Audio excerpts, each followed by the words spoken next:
Königin Victoria, die am längsten regierende Monarchin Großbritanniens, Mutter von 9 Kindern, Großmutter Europas und Kaiserin von Indien, regierte in einem Jahrhundert der Revolutionen.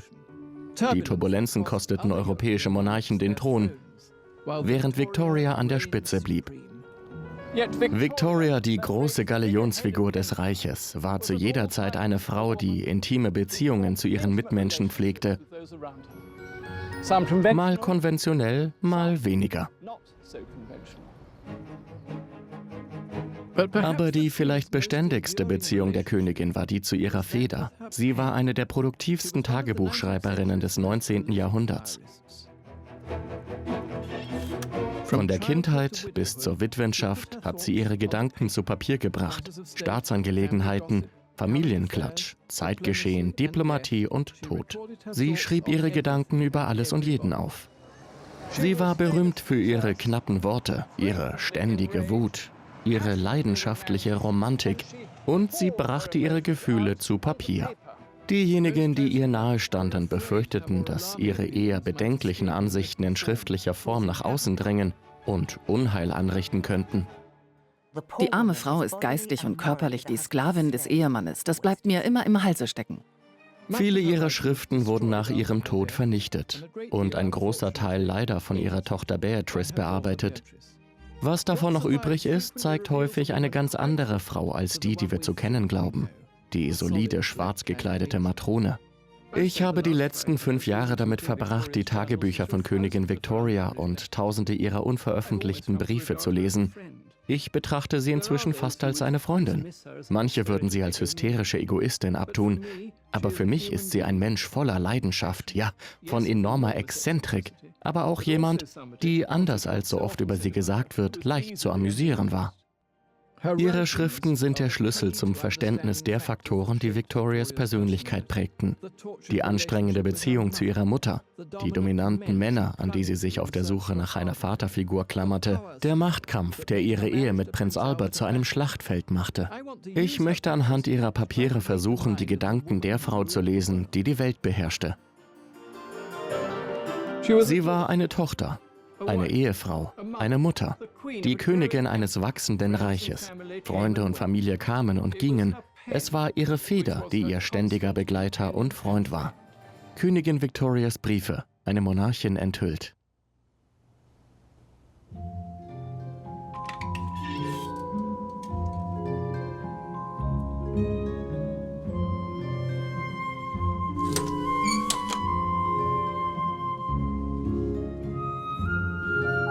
Obwohl sie die mächtigste Nation der Welt regierte, fand Königin Victoria während ihrer gesamten Regierungszeit immer Zeit für ihr Tagebuch. Sie benutzte ihre Feder therapeutisch, um ihre innersten Gedanken auszudrücken, weshalb ihre Schriften viel mehr sind als nur eine Aufzeichnung von Ereignissen. Viele von ihnen werden in den königlichen Archiven auf Schloss Windsor aufbewahrt. Oliver Urquhart Irwin ist dort der Bibliothekar. Es ist nicht leicht, ihre Handschrift zu entziffern, aber die Mühe lohnt sich. Hier, als Witwe, erinnert sie sich an glückliche Zeiten mit Prinz Albert. Oh, sieh mal, 27. Dezember 1860 in Windsor. Mein Engel fuhr mich immer aus dem hinteren Sitz, rittlings mit den Füßen nach hinten, in großen Stiefeln und seinem pelzgefütterten Mantel, mit Pelzhandschuhen. Und er genoss es so sehr und es war so schön.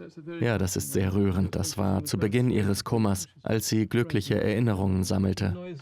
Das geräuschlose Bewegen des Schlittens. Es ist fast wie ein russischer Roman, nicht wahr? Würde man Victorias Werke in einem Band zusammenfassen wollen, käme man auf etwa 700 Stück mit mehr als 50 Millionen Wörtern. Das Volumen, es ist kolossal, nicht wahr? Das Volumen der Korrespondenz des beschriebenen Papiers ist natürlich kolossal. Man würde erwarten, Victorias Schriften in fast jedem Archiv der Welt und in vielen persönlichen und privaten Archiven zu finden. In der Tat, ja. Ich denke dabei an das Tagebuch, das riesig ist, nicht wahr? Es ist in der Tat enorm, ja. Nachdem sie vielleicht auf Anregung ihrer Mutter begonnen hatte, ein Tagebuch zu führen, wurde dies zur lebenslangen Gewohnheit. Ja, wir können uns glücklich schätzen, dass sie so konsequent Tagebuch geführt hat. Es bietet einen so aufmerksamen, ehrlichen, lebendigen Bericht ihres Lebens, ein außergewöhnliches Überbleibsel. Natürlich stammen die späteren Bände eher aus der Feder von Prinzessin Beatrice. Victoria hatte nie Angst, ihre Meinung zu sagen. Und wir wissen nicht, ob sie gewollt hätte, dass ihre Tagebücher überarbeitet werden. Oliver hat jedoch keine Zweifel. Warum hat Prinzessin Beatrice die Tagebücher ihrer Mutter kopiert, anstatt sie so zu lassen, wie sie waren? Nun, sie wurde darum gebeten. Von wem? Von ihrer Mutter. Wenn man bedenkt, dass die Tagebücher für Königin Victoria von ihr selbst und nicht unbedingt mit Rücksicht auf die Nachwelt geschrieben wurden, kam gegen Ende wohl die Erkenntnis auf, dass eine gewisse redaktionelle Bearbeitung, vielleicht sogar die Schwärzung einiger Stellen notwendig war, um Familienmitglieder oder andere nicht zu verletzen. Denn Königin Victoria nahm beim Schreiben kein Blatt vor den Mund.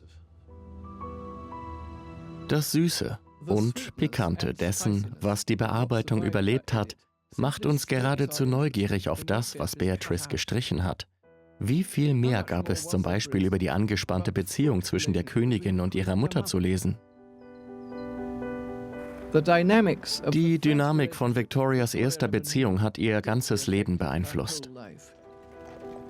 Man sagt, dass der Tod von Prinz Albert im Jahr 1861 die größte Tragödie im Leben von Königin Victoria war, aber nicht die erste. Der Tod ihrer Mutter 9 Monate zuvor löste einen Tsunami von Emotionen aus und schwere innere Konflikte.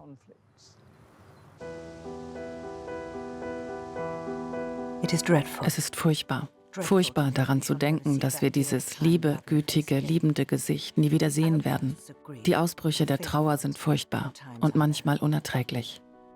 Während sie diese liebevollen Worte notierte, war Victoria dabei, ihre eigene Geschichte neu zu schreiben. Seit ihrer Jugend hatte sie ihre Mutter, die Herzogin von Kent, verabscheut. Als sie Königin wurde, hat sie von ihrem Hof vertrieben und fortan gemieden.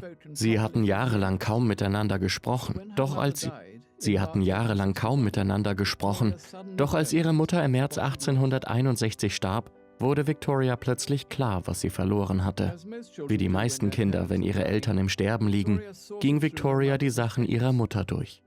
Darunter befanden sich kleine rosa Liebesbriefe, die ihre Mutter der kleinen Victoria geschrieben und unter ihr Kopfkissen gelegt hatte. Meine liebste, geliebte Victoria, lass mich ein paar Worte zu dir sagen, bevor du deine lieben kleinen Augen schließt. In einigen Stunden ist dieses Jahr zu Ende. Lass uns dem großen und allmächtigen Gott für all die vielen Wohltaten danken, die wir in diesem Jahr erlebt haben. Sie können sich vorstellen, mit welchem Schock Victoria diese Briefe im Erwachsenenalter nach dem Tod ihrer Mutter las. Seit sie und ihre Mutter sich entfremdet hatten, hat Victoria sich eingeredet, dass ihre Mutter unfreundlich gewesen war, dass sie eine unglückliche Kindheit gehabt hatte. Doch hier liegt der Beweis dafür, dass ihre Mutter sie geliebt und dass es in ihrer Kindheit viele glückliche Momente gegeben hatte. Sie ließ die Briefe in diesen prächtigen Lederband einbinden und stach auf dem Einband die Worte von der lieben Mama aus.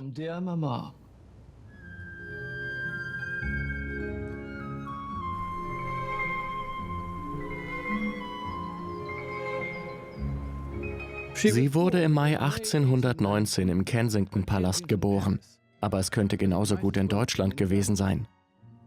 Ihre Mutter war Deutsche, Prinzessin Victoria von Sachsen-Coburg-Saalfeld. Sie sprach kaum Englisch. Sie war die Witwe von Prinz Karl von Leiningen. Victorias Vater war ihr zweiter Ehemann, der Herzog von Kent, der jedoch nur 8 Monate nach Victorias Ankunft starb. Dass sie ihren Vater nie kennengelernt hat, macht was mit ihr. Die Königin sollte ihr Leben lang nach einer Vaterfigur suchen. Die Herzogin von Kent wurde zum 2. Mal Witwe und war für königliche Verhältnisse verarmt. Ihr Schwager, König Wilhelm IV., erlaubte ihr mietfrei im Kensington-Palast zu leben, wo sie dem ehrgeizigen John Conroy zum Opfer fiel.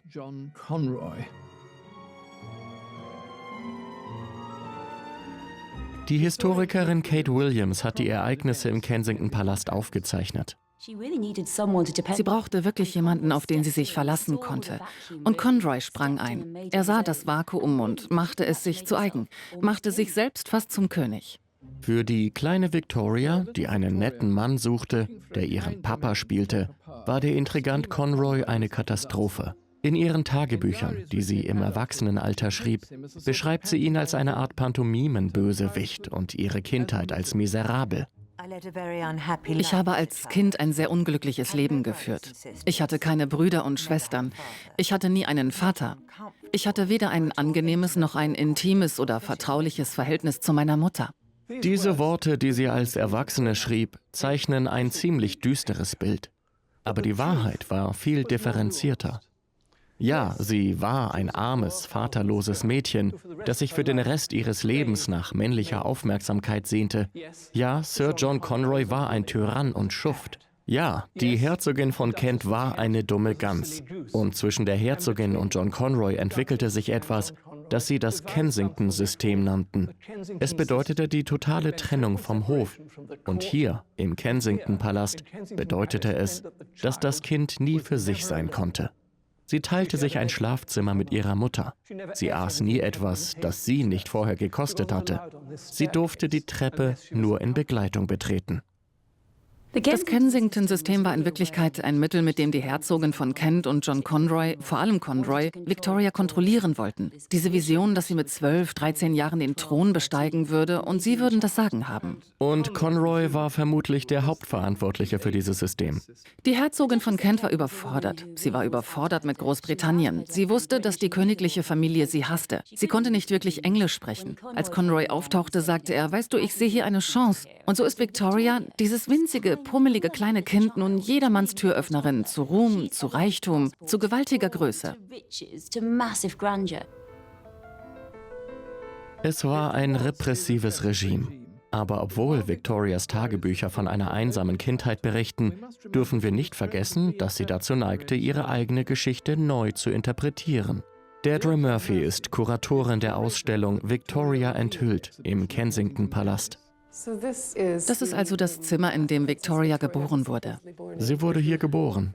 Ja, in diesem Zimmer. Oh, das ist eines ihrer Puppenhäuser. Ja, aus den späten 1820er Jahren. Und sie hatte viele Puppen. Sie hatte viele Puppen, die sie zusammen mit ihrer Gouvernante Baronin Lehzen selbst gebastelt hatte. Und gemeinsam hatten sie viel Spaß beim Anziehen der Puppen. Es gab auch Tiere. Sie hatte einen wunderschönen King Charles Spaniel namens Dash. Und ab und zu verkleidete sie ihn. Sie hatte wirklich eine recht glückliche Kindheit. Wenn sie darauf zurückblickt, sieht sie jedoch als unglücklich an. Und ich frage mich, ob Sie glauben, dass es Conroys Mobbing war, als sie ein Teenager war, das sie zu dieser Ansicht brachte. Ich stimme zu. Diese Erinnerungen, die sie im Laufe ihres Lebens immer wieder hervorholt, sind nicht unbedingt belastbar, weil sie ihre Sichtweise von Zeit zu Zeit ändert. So schreibt sie 1872, als ihre älteste Tochter Vicky heiratet und Kinder bekommt, an Vicky, wie schwierig ihre Kindheit war und gibt ihr Ratschläge, wie sie ihre eigenen Kinder behandeln sollte. Das ist ein Thema, das sich durch ihre Briefe zieht. Aber darauf können wir uns natürlich nicht wirklich verlassen, denn sie hatte hier eindeutig Spaß. Sie wurde verwöhnt und hatte es eigentlich ziemlich gut.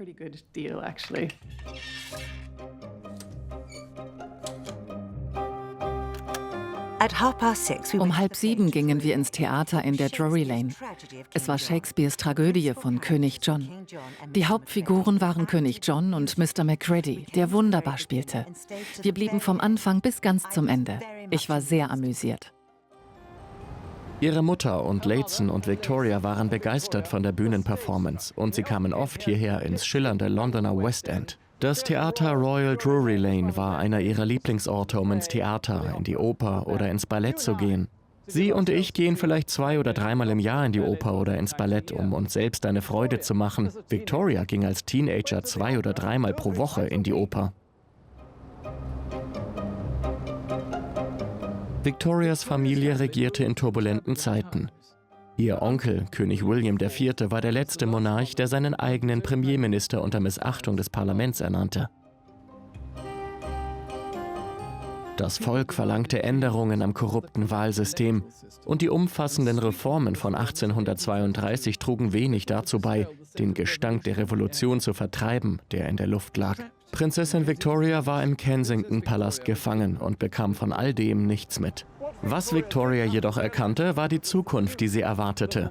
Es gab keine anderen legitimen Thronfolger. Dieses junge Mädchen, das zu 3/4 aus Deutschland stammte, war das nächste in der Thronfolge. Und Conroy und dem Hof war das alles andere als unbekannt. Sie wussten, dass derjenige, der Einfluss auf dieses Kind hat, auch Einfluss auf das zukünftige britische Staatsoberhaupt haben würde. Deshalb nahmen Conroy und ihre Mutter, als sie 13 Jahre alt war, Prinzessin Victoria mit auf eine Reise durch das Land. Sie spürten, dass die Monarchie, wenn sie überleben sollte, sichtbarer werden musste. Befreit von der klaustrophobischen Atmosphäre in Kensington, sah sich Victoria der Welt da draußen ausgesetzt, einer Welt des industriellen Wandels und aufkeimender Unruhen. Statt in die Sicherheit des Kinderzimmers mit ihren Puppen, blickte sie in die von Rauch und Ruß verschmutzten Gesichter der Armen. Und sie schrieb über ihre Erlebnisse in ihrem Tagebuch, das sie von ihrer Mutter erhielt. Wir sind gerade durch eine Stadt gefahren, in der sich alle Kohleminen befinden. Und man sieht in der Ferne das Feuer in den Maschinen vieler Orte. Die Männer, Frauen, Kinder, das Land und die Häuser sind alle schwarz. Professorin Jane Ridley hat ein Leben der Königin geschrieben.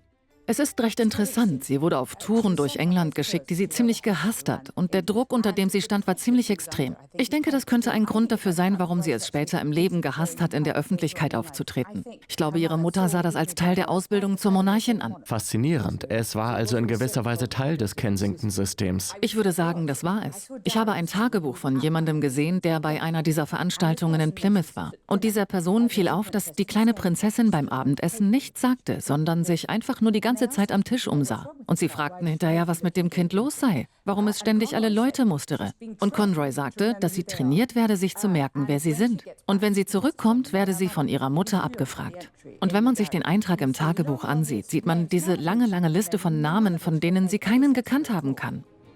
Es ist schwer zu sagen, wann genau, aber in ihren frühen Teenagerjahren hat die Prinzessin durchschaut, was ihre Mutter und Conroy mit ihr vorhatten. Victoria wurde sich ihrer Position als wichtige Figur im politischen Machtspiel bewusst und sie bekam das Gefühl, dass ihre Mutter auf der Seite von Sir John Conroy gegen sie stand. Die Dinge spitzten sich an einem schicksalshaften Tag im Herbst 1835 in der Küstenstadt Ramsgate zu, als sich ihr Hass auf Conroy festigte und sie begann, ihre Mutter zu verabscheuen.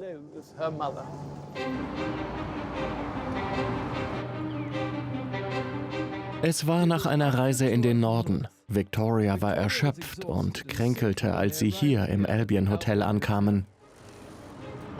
Sie hatte starke Halsschmerzen und wurde immer kränker. Der Arzt kam, sagte, sie sei in Ordnung und ging wieder. Ihre Mutter weigerte sich, ihr zu glauben und dachte, sie würde nur Theater spielen. Conroy sagte, sie würde nur simulieren. So geht das mehrere Tage lang weiter und Victoria wird ziemlich schwer krank. Dort, wo die Handwerker gerade ein neues Bijou-Hotel errichten, liegt Victoria in ihrem Bett und ist am Ende ihrer Kräfte. John Conroy ergriff seine Chance. Er drang in ihr Schlafzimmer ein und versuchte sie dazu zu bringen, ihre künftige Macht als Königin abzutreten.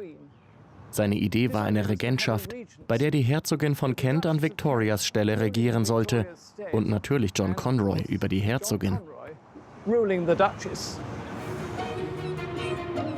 Krank wie sie war, weigerte sich die 16-Jährige, unterstützt von ihrer Gouvernante Louise Layton, Conroy zu empfangen.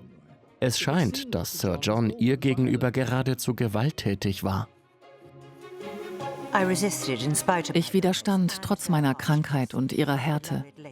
Mein geliebter Layton unterstützte mich alleine.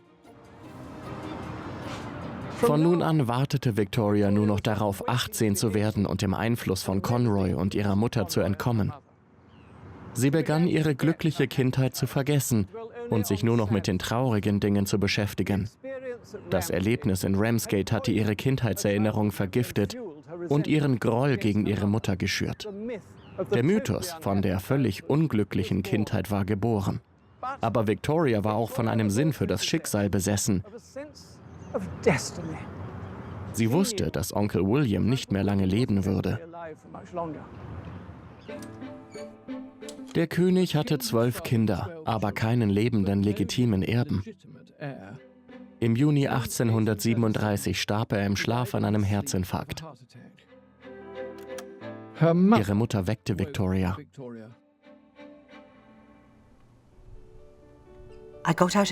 Ich stieg aus dem Bett und ging in mein Wohnzimmer, nur im Morgenmantel und allein, und sah sie. Der Erzbischof von Canterbury und Lord Chamberlain knieten vor ihr nieder und waren nun ihre Untertanen. Victoria, mehr Deutsche als Britin, war nun Königin. Sie war bereit, sich in ihre Rolle zu stürzen. Das Überleben der Monarchie selbst hing von ihrem Erfolg ab. Ich bin sehr jung und vielleicht in vielen, wenn auch nicht in allen Dingen unerfahren. Aber ich bin sicher, dass nur wenige einen wirklich so großen Willen und den Wunsch haben, das Richtige zu tun wie ich. Victoria war nun frei vom Kensington-System und allem, was es ausmachte. Aber sie war erst 18 Jahre alt und sie brauchte Hilfe, um Staatsoberhaupt zu werden. Glücklicherweise war diese Hilfe in Form von jemandem vorhanden, der selbstmenschliche Gesellschaft brauchte. Ihr aristokratischer Whig-Premierminister Lord Melbourne.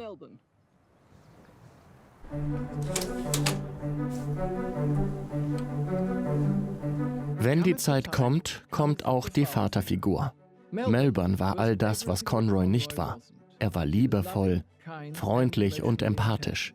Er erkannte, was sie brauchte und gab ihr viel davon.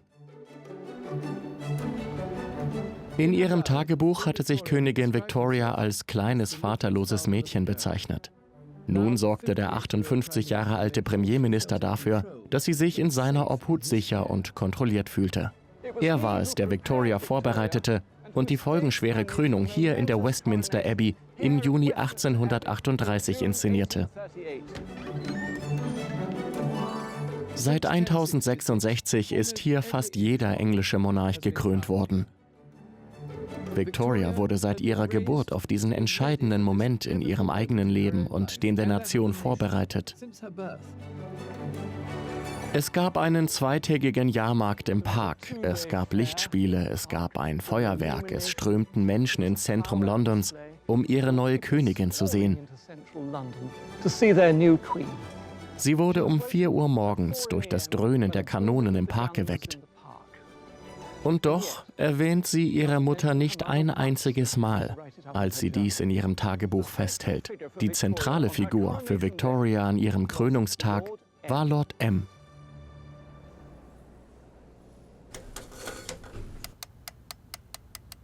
Mein vortrefflicher Lord Melbourne, der während der ganzen Zeremonie sehr nah bei mir stand, war in diesem Augenblick völlig überwältigt und sehr betroffen. Er warf mir einen so freundlichen, ich darf sagen, väterlichen Blick zu. Zunächst einmal wollte Victoria Sir John Conroy loswerden. Conroy erkannte, dass seine Zeit abgelaufen war, wagte aber noch einen Versuch. Er behauptete, Victoria habe ihm privat eine Rente in Höhe von 3.000 Pfund pro Jahr und einen englischen Adelstitel angeboten. Melbourne lehnte dies jedoch ab, bot Conroy einen irischen Adelstitel an, den der aber nicht wollte. Der Einfluss von Conroy war nun endgültig weg.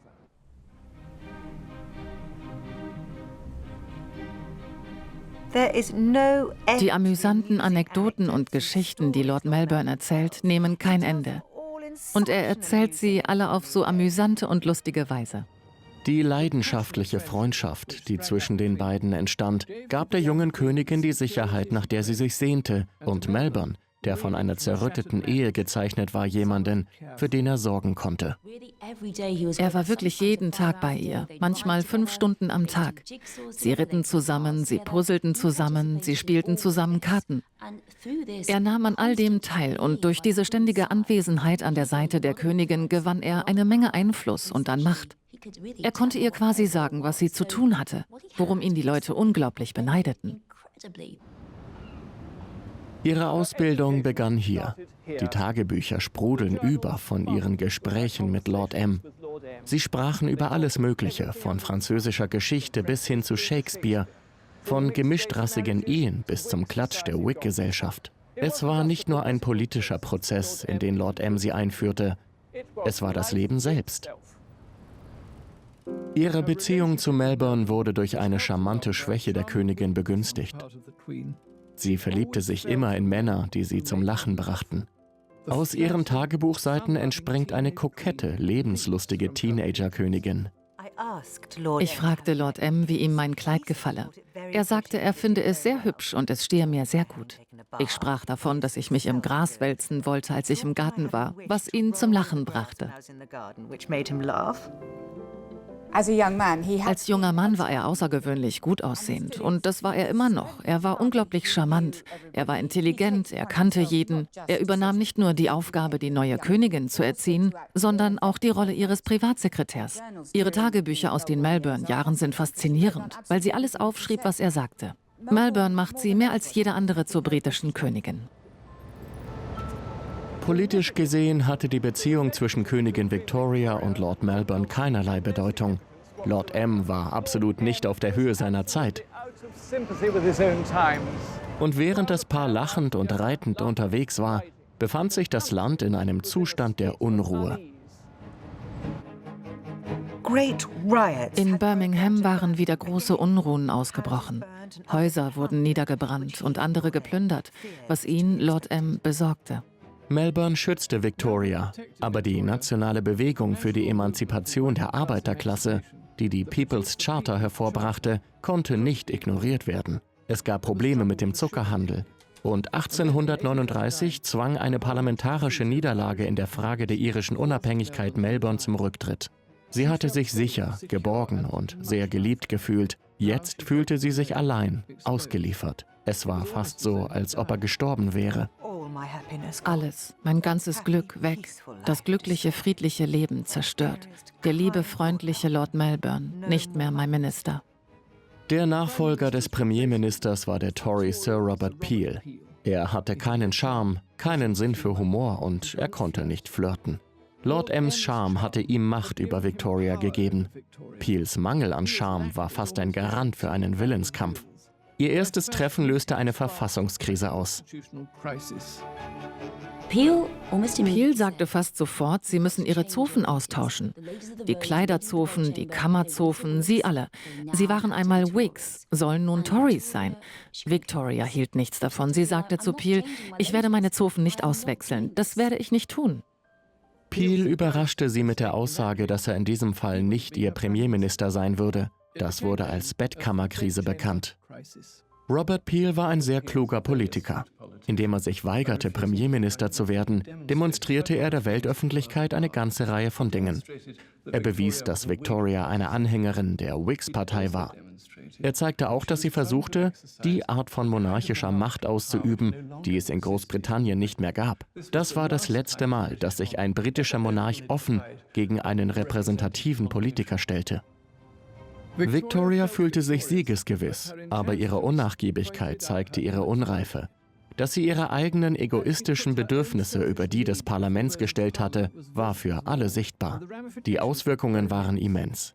Die Weigerung von Peel, sein Amt anzutreten, schuf ein Vakuum. Melbourne war gezwungen, als Premierminister einer schwachen Whig-Regierung zurückzukehren, die nur noch 2 Jahre an der Macht blieb. Das politische System war durch den Wutanfall eines jungen Mädchens erschüttert worden. Die Art von Verhalten, die eine aufgeklärtere Mutter hätte beeinflussen können, wenn sie in Victorias Leben präsenter gewesen wäre. Die Herzogin befand sich mittlerweile im Hintergrund, aber sie plante im Stillen die Zukunft ihrer Tochter und ihre eigene. Die Frage, wen die junge Königin heiraten würde, war in aller Munde. Und im Großen und Ganzen gab es 3 Möglichkeiten.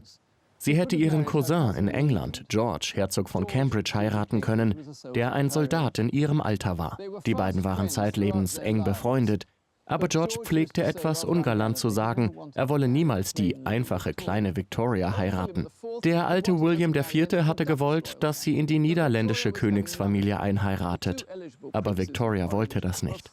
Die beiden in Frage kommenden Prinzen von Oranien waren furchtbare Trottel. Und dann gab es noch eine 3. Möglichkeit, die von Onkel Leopold, dem König der Belgier, und von ihrer Mutter favorisiert wurde. Sie sollte ein politisches Bündnis mit ihrem Coburger Cousin Prinz Albert eingehen. Seit 1714 war das englische Königshaus von Hannover deutsch. Victoria stammte von dieser Familie ab, aber ihre Mutter gehörte einer anderen Linie an, den Sachsen-Coburg-Gothos, ebenso wie Albert. Sie sahen in dieser Heirat eine Chance für die Familie, die Führung Großbritanniens zu übernehmen.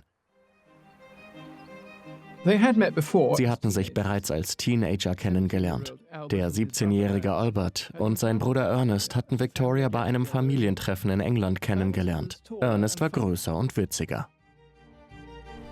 Dr. Carina Urbach ist eine Biografin von Königin Victoria. Das erste Mal kam er mit seinem Bruder Ernest vorbei. Sie dachte, dass Ernest der Interessantere war, lebhaft und lebenslustig. Aber bis zu ihrem zweiten Treffen war Albert ein ziemlich gut aussehender Mann geworden. Und ihre Hormone führten sie zu der Entscheidung, ihn zu heiraten. Im Oktober 1839 kam der 19-jährige Prinz mit den strahlenden Augen zu Besuch aus Deutschland. Victoria, die 3 Monate älter und fast 1 Meter kleiner war von ihm hin und weg. Albert ist wirklich ganz bezaubernd und so übermäßig gut aussehend, so schöne blaue Augen, eine exquisite Nase und ein so hübscher Mund mit einem leichten, aber sehr zarten Schnurrbart. Eine schöne Figur, breite Schultern und eine schlanke Taille. Mein Herz gehört ihm. Wenn man im Nachhinein bedenkt, wie viel von dieser Begegnung abhing, ist es schwer, sich nicht von der Unschuld von Victorias Gefühlen beeindrucken zu lassen, als sie den jungen Albert zum ersten Mal erblickte. Sie waren dazu bestimmt, die Großeltern Europas und eines der berühmtesten Paare der Geschichte zu werden, aber der Weg, der vor ihnen lag, sollte kein leichter sein. Victoria war emotional extrem verletzlich. Außerdem war sie die begehrteste Prinzessin in Europa, in der Welt. Während sie in Ohnmacht fiel, fügte sie sich unbewusst den Plänen eines Großmeisters der politischen Manöver, Prinz Alberts Pendant zu Lord Melbourne. Es war nie nur als Liebesheirat gedacht. Natürlich wollte Albert seine Frau unterstützen, aber er wollte sie auch politisch beeinflussen. Dabei ließ er sich von seinem eigenen politischen Mentor Freiherr Dr. Stockmar von Coburg leiten. Sie wollten die konstitutionelle Monarchie als wichtigstes Bollwerk gegen die Revolution in Europa etablieren. Und der beste Weg, dies zu erreichen, war, die britische Königin zu heiraten und eine große Familie zu gründen. Also nahm Albert diese Ehe als Herausforderung an. Er wusste, dass es schwierig werden würde, denn genau das hatte Stockmar ihm gesagt, als er zum zweiten Mal nach England gehen wollte. Er sagte, willst du das? Das wird ein hartes Leben, weißt du, du wirst dieser Frau in Not helfen müssen. So hat er Victoria verkauft. Albert war ein Kontrollfreak und eiskalt, aber sie waren von Anfang an leidenschaftlich und körperlich ineinander verliebt. Der liebste Albert nahm mein Gesicht in beide Hände und küsste mich ganz zärtlich und sagte, ich habe dich so lieb. Ich kann nicht ausdrücken, wie sehr. Sie war so vernarrt in Albert, in seine Schönheit und sein Talent, in seine Fähigkeit, Klavier zu spielen, zu tanzen und über ihre Lieblingsoper zu sprechen, dass sie kaum merkte, wie viel von ihrer eigenen Freiheit und Persönlichkeit sie aufgab, als sie ihm einen Heiratsantrag machte. So heirateten sie. Wir beide gingen zu Bett, natürlich in einem Bett, um an seiner Seite und in seinen Armen und an seiner lieben Brust zu liegen und liebevolle Kosenamen zu hören, die mich bisher noch nie jemand genannt hatte. Das war der glücklichste Tag meines Lebens. Und es gab zweifellos eine starke sexuelle Anziehungskraft. Ich denke schon, ja, auf jeden Fall. Wenn man ihre Tagebücher liest, ist man beeindruckt von ihrer Offenheit. Ich meine, sie sagt wirklich, wie schön er war und wie wunderbar es ist, von ihm berührt zu werden. Nach ihrer Heirat genoss sie es, dass er ihr die Strümpfe aus- und wieder anzog. Ja, wenn man zum ersten Mal intim wird. Sie war auch körperlich ganz entzückt von ihm. Das war Glück. Das war Glück. Die Herzogin von Kent hatte nicht so viel Glück. Victoria war nun kein Kind mehr und fühlte sich in der Lage, ihre Muskeln vor aller Augen spielen zu lassen. Sie mied ihre Mutter. Die Herzogin von Kent war eine kaputte Frau. Sie konnte nicht glauben, dass Victoria sie nicht sehen wollte. Victoria wollte bei jeder Gelegenheit von ihrer Mutter weg. Und das sah der ganze Hof. Victoria vertraute ihrem Tagebuch ihre anhaltende Kälte gegenüber ihrer Mutter an. Man bemerkte, dass ich nach der Hochzeit zwar die Königin Mutter geküsst, Mama aber nur die Hand geschüttelt habe. Was wahr ist. Es ist herzzerreißend, vom Schmerz der zurückgewiesenen Mutter zu lesen, die die Anerkennung der gefühllosen Tochter sucht. Im Jahr nach Victorias Heirat schrieb ihre Mutter ihr: »Oh Victoria, warum bist du so kalt und gleichgültig gegenüber deiner Mutter, die dich so sehr liebt?«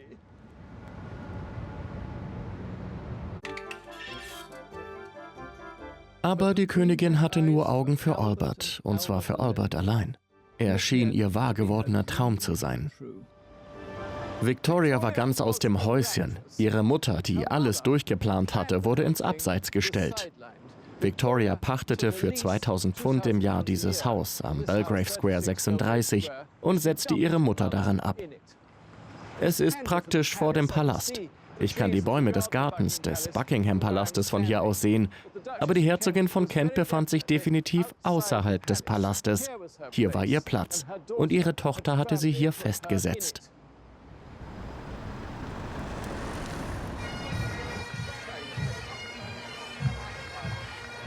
Was Victoria jetzt wollte, war Zeit für sich, Romantik und aufregende Momente in Gesellschaft ihres Mannes und Übermenschen, Prinz Albert. Sie flüchteten in die romantischste Ecke der britischen Inseln, weit weg vom Londoner Hof. In Albert wuchs das Heimweh. Die Landschaft und sogar die Menschen erinnerten ihn an seine deutsche Heimat. Auch Victoria liebte die Bewohner der Highlands. Sie genoss ihren mangelnden Respekt, dass sie wie einen normalen Menschen behandelten. Diese Ruhe, Zurückgezogenheit, Wildnis, Freiheit und Einsamkeit reizten uns sehr. Man kann die Erleichterung in Victorias Worten hören, ihre Freude darüber, aus London herauszukommen und frei von staatlichen Pflichten zu sein. Sie liebten beide die Natur, Victoria und Albert. Er ging gerne auf die Pirsch. Sie war eine sehr gute Aquarellmalerin und nahm ihr Skizzenbuch mit in die Berge. Killy Sandy Reid kennt die Orte, die ihr Herz haben höher schlagen lassen. Was waren Ihre Lieblingsausblicke, als sie hier in der Gegend war? Ich glaube, sie liebte es, in Tallach zu picknicken, drüben auf der rechten Seite. Das war ihr Lieblingspicknickplatz. Sie stieg auf ein Pony, ritt im Damensattel den Hügel hinauf und Albert ging auf die Pirsch und sie wartete einfach auf ihn, bis er mit etwas zu essen zurückkam. Wissen Sie, ob Prinz Albert ein guter Schütze war oder nicht? Nun ja, ich glaube nicht, dass er ein guter Schütze war. Er schien immer so etwas wie Pech zu haben. Abends zogen sie sich in die Häuser des schottischen Adels zurück, um Whisky zu trinken und miteinander zu flirten. Ich tanzte mehrere Quadrillen und Walzer und mit Albert im Galopp. Ah,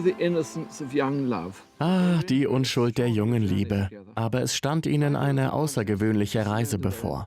Keiner der beiden wollte seine Unabhängigkeit aufgeben. Beide wollten Macht und mehr als in den meisten Ehen sollte es zu heftigen Auseinandersetzungen kommen.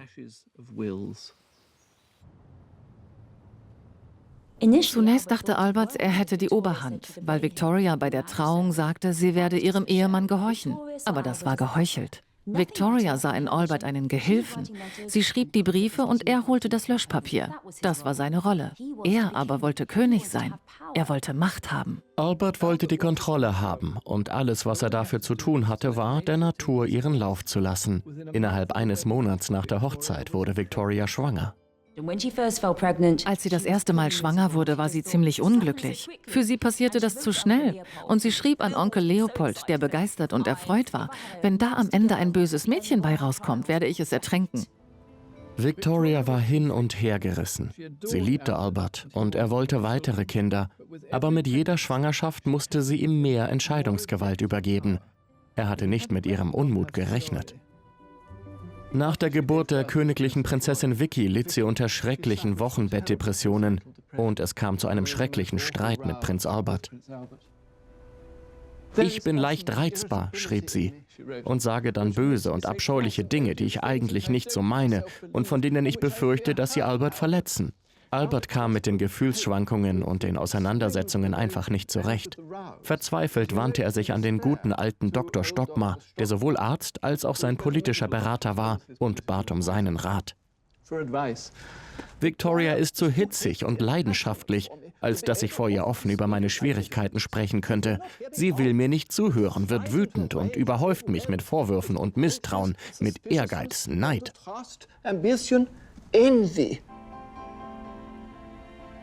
Sie war wütend und bewunderte ihn doch. Sie vermisste die kurze, aber schöne Zeit, in der Albert ihr allein gehörte. Sie war eifersüchtig auf die Kinder, denen er nun seine Aufmerksamkeit schenkte. Sie hasste es, schwanger zu sein. Sie hatte keine Freude an den Kindern. Das ist wirklich traurig. Ich meine, in seinen Briefen schrieb er, warum nörgelst du immer an ihnen herum? Warum kannst du nicht nett zu ihnen sein? Ihr mangelte es an mütterlicher Zuneigung, weil sie so besessen von ihrem Mann war. Victoria befand sich in einer sehr schwierigen Lage. Einerseits war sie die Königin von England, andererseits war sie eine junge verheiratete Frau, die einfach ihr Temperament nicht in den Griff bekam und deren Wutanfälle manchmal fast dem Wahnsinn gleichkamen. Sie war mit einem kaltherzigen Kontrollfreak verheiratet, der sie bestrafte, wenn sie die Beherrschung verlor. Dadurch fühlte sie sich noch unzulänglicher, bemühte sich vergeblich darum, sich zu bessern.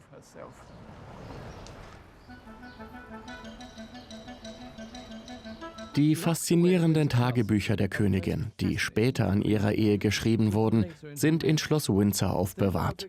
Sie waren Victorias Geheimnis und sie zeigen, wie Albert sie in einen emotionalen Rausch versetzte. In einem Moment wütend, dann begeistert, teils geißelte er sich selbst. Dieser Band trägt den Titel »Bemerkungen, Gespräche, Überlegungen«. Das hier schrieb sie an ihrem Hochzeitstag, dem 10. Februar. Welchen Grund ich doch zur Dankbarkeit hätte. Aber, ach, wie oft und ausgerechnet auch an diesem heiligen Tag bereiten mir meine törichte Art und Reizbarkeit für Augenblicke Kummer und Ärger mit diesem vollkommensten und selbstlosesten aller Menschen, meinem angebeteten Gatten.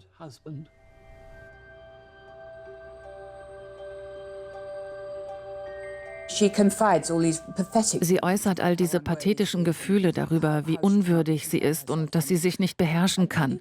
Und man hat das Gefühl, dass man dieser Frau das Gefühl gegeben hat, dass sie in dieser Beziehung irgendwie nicht genug ist. Wie sehr, glauben Sie, hat Albert sie kontrolliert? Schon sehr. Victoria versucht unaufhörlich, Albert zu beweisen, dass sie an sich arbeitet. Man hat den Eindruck, dass Victoria am Ende eines jeden Jahres eine Art moralische Bilanz durchführt. Wir machen unsere Abrechnung, Victoria macht ihre moralische Abrechnung. Albert gelang das, worin Sir John Conroy gescheitert war. Er erlangte still und heimlich die Exekutivgewalt. Sein Plan war groß. Er wollte den Lauf der Geschichte ändern und die Kinder waren seine Mittel zum Zweck. Immer mehr von ihnen zu schaffen, war Teil eines mit Baron Stockmar ausgearbeiteten Masterplans für die Sicherheit Englands und Europas. Albert wusste, dass es für einen regierenden Monarchen kein Privatleben gab. Die Geburt jedes einzelnen seiner Kinder war ein politisches Statement. Europa bewegte sich in eine republikanische Richtung. Und Albert war entschlossen, diesen Trend umzukehren, indem er diese Kinder zu europäischen Königen und Königinnen machte.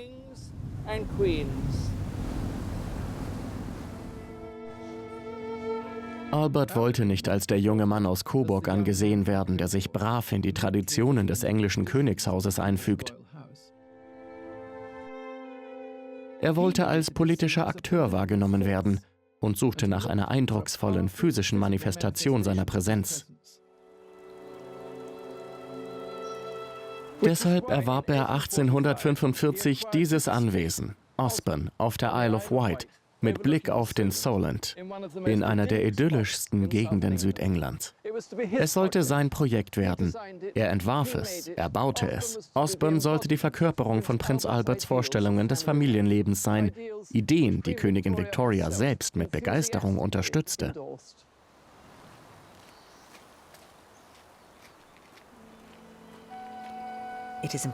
Es ist unmöglich, sich einen schöneren Ort vorzustellen. Wir haben einen bezaubernden Strand ganz für uns allein. Wir können überall hingehen, ohne verfolgt oder belästigt zu werden.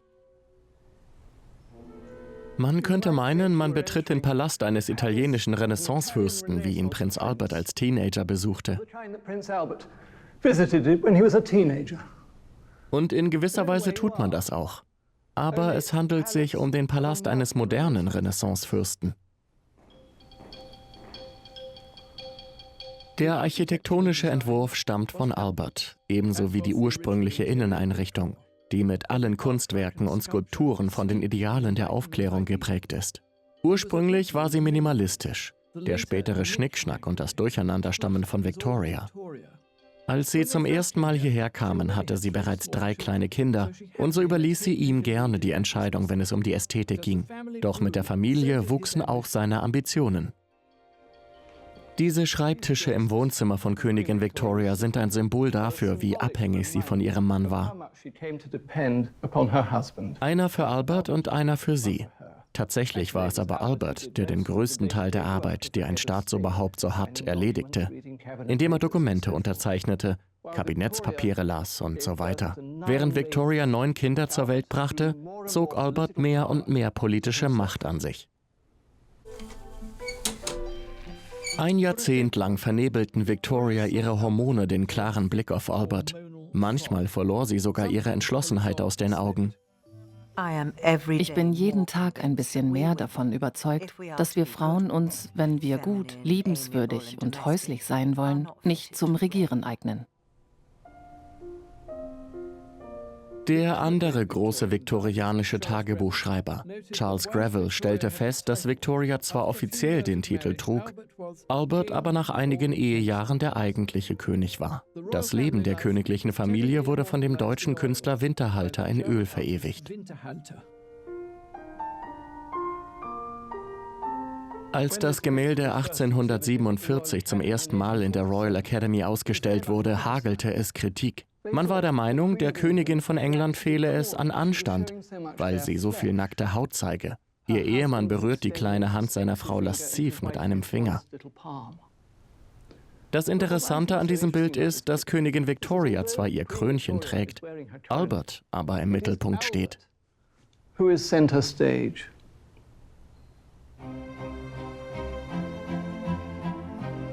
Es ist ein Bild der familiären Zufriedenheit, aber auch des Erfolgs von Albert.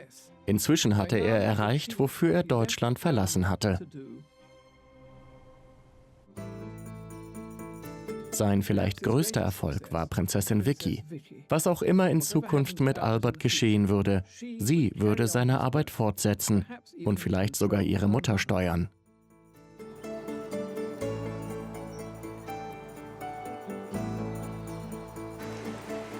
Die königliche Prinzessin war die Tochter von Prinz Albert. Vicky und Albert waren sich sehr nahe, worauf die Königin wohl ein bisschen neidisch war. Aber es war auch Stolz dabei. Die Familie hatte Blair Castle bereits 1844 besucht, als sie zum ersten Mal ein Auge auf ein Anwesen im Norden, in Balmoral, warfen. Ihre Mutter schrieb über ihre Freude über die Reife des Kleinkindes. Albert ging mit mir die Treppe hoch, unter dem lauten Jubel der Leute. Den ganzen Weg zur Kutsche hielt ich seinen Arm und Vicky seine Hand. Unsere liebe Vicky wirkte so erwachsen, weder schüchtern noch ängstlich oder nervös. 11 Jahre später, jetzt im Alter von 14 Jahren, war Vicky wieder hier mit der Familie in den Highlands, die ihren Vater, den Prinzgemahl, so sehr an die liebe deutsche Heimat erinnerten. Doch dieser Familienurlaub sollte kein gewöhnlicher mit Zeichnungen und Pirschfahrten werden. Victoria und Albert hatten seit langem geplant, jedes ihrer Kinder im Rahmen einer Reihe politischer Allianzen mit verschiedenen europäischen Königshäusern zu verheiraten. Und die erste war die bedeutendste. Die Königin hatte ihre Mutter für ihre manipulierende Art verabscheut.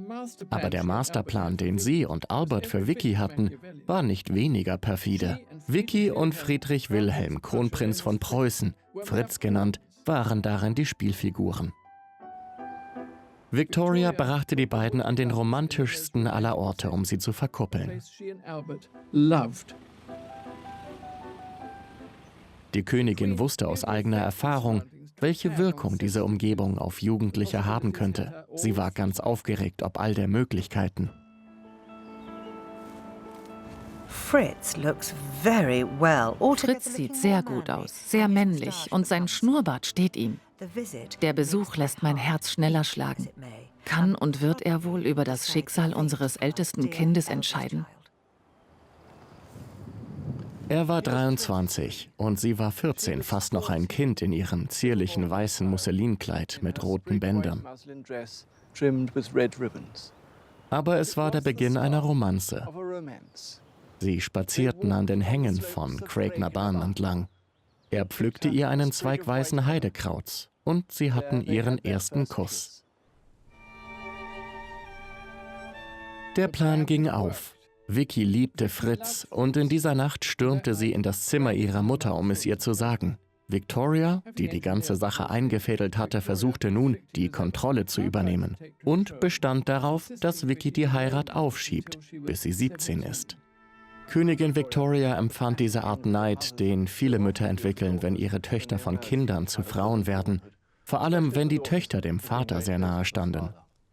Sie beklagte sich über Vickys launische Art, ihre schnippischen Antworten und ihren Mangel an Selbstbeherrschung. Man könnte fast meinen, sie spreche über sich selbst. Und als die Hochzeit näher rückte, war Königin Victoria im Wechselbad der Gefühle. Sie wird kein unschuldiges Mädchen mehr sein, sondern eine Ehefrau. Und nächstes Jahr um diese Zeit vielleicht schon eine Mutter. Sie heirateten im Januar 1858. Dann reisten die Frischvermählten nach Preußen. Damit begann eine der bemerkenswertesten Korrespondenzen der Geschichte, bei der die Monarchin eines Landes versucht, die Kronprinzessin eines anderen Landes auf dem Postwege zu kontrollieren. Königin Victoria schreibt viele mahnende Briefe. Sie kann einfach nicht loslassen. Es ist in gewisser Weise lustig, dass Victoria dachte, sie könne ihr Verhalten bei Hofe nun immer noch kontrollieren, selbst die kleinsten Details. Das ist lächerlich, ja. Das ging so weit, dass die deutschen Behörden sogar nach London schrieben, die Königin möge doch bitte aufhören, die Kronprinzessin mit all diesen schrecklichen Briefen zu bombardieren. Als Vicky schrieb, dass Fritz Vater werden würde, spitzte sich die Lage zu. Die meisten Mütter tun zumindest so, als würden sie sich über die Aussicht freuen, Großmutter zu werden. Aber als Vicky schwanger wurde, war das nicht der Fall. Die Geburt ihrer 9 Kinder war eine große psychische Belastung für Königin Victoria selbst und für ihre Ehe. In ihren Briefen an Vicky hält sie sich daher nicht zurück. Was du über den Stolz sagst, einer unsterblichen Seele das Leben zu schenken, klingt sehr schön, meine Liebe, aber ich kann das nicht nachvollziehen. Ich finde, dass wir in solchen Momenten eher zu Kühen oder Hunden werden, unser armes Wesen so tierisch und leidenschaftslos. Aber wenn du, meine Liebe, es schaffst, dabei vernünftig zu bleiben, nicht in Ekstase zu verfallen und deine Tage nicht nur mit Ammen verbringst, denn das bedeutet oftmals den Ruin für kultivierte und intellektuelle junge Damen. Die Königin war eine Hälfte des berühmtesten Paares dieser Zeit. In ihren Briefen an Vicky offenbart sie gemischte Gefühle in Bezug auf die Ehe, erzählt Dinge, die Prinzessin Beatrice sicher geschwärzt hätte, wenn sie diese Zeilen in die Finger bekommen hätte. Aber das hat sie nicht. Sie blieben in Deutschland zurück und sind ein wahrer Schatz, lassen diese Zeilen doch besonders tief blicken. Sie sind ein ungebremster Gedankenfluss, der sich 2- bis 3-mal pro Woche aus ihr heraus ergießt, an ihre Tochter in Deutschland über alle möglichen Themen, die Unzulänglichkeit von Männern und Unzufriedenheit in der Ehe. Ehen sind wie Lotto. Das Glück gibt's nur im Tausch. Und auch wenn die Ehe eine sehr gute sein sollte, so bleibt die arme Frau doch körperlich und moralisch immer nur die Sklavin des Mannes. Das regt mich auf. Sie muss das Schreiben auf diese Weise als sehr kathartisch empfunden haben. Die Beziehungen der Königin zu all ihren Kindern, die Eifersüchteleien, die Kritik zeigen, wie sehr sie unter den Spannungen und dem Druck in ihren jungen Jahren mit der eigenen Mutter gelitten hat. Das hatte sie nie angesprochen und 1861 lief ihr die Zeit davon.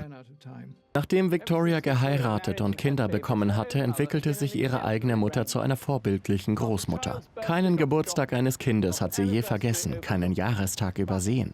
Doch als Conroy zu Beginn der Regentschaft verbannt worden war, lebte die Herzogin von Kent auch in ständiger Angst, eines Tages verschmäht zu werden.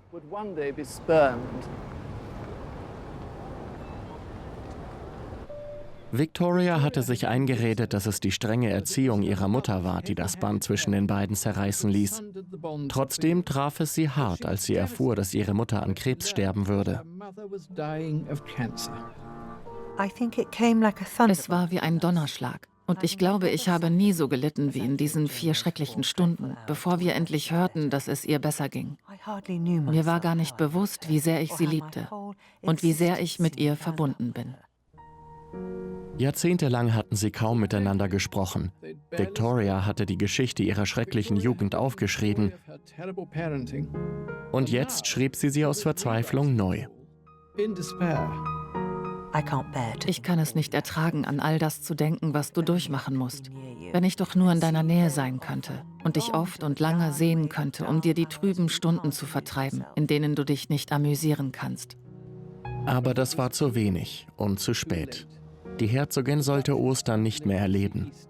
Victoria klammerte sich an Albert, ohne zu wissen, dass dieses schreckliche Jahr ihr letztes gemeinsames sein würde.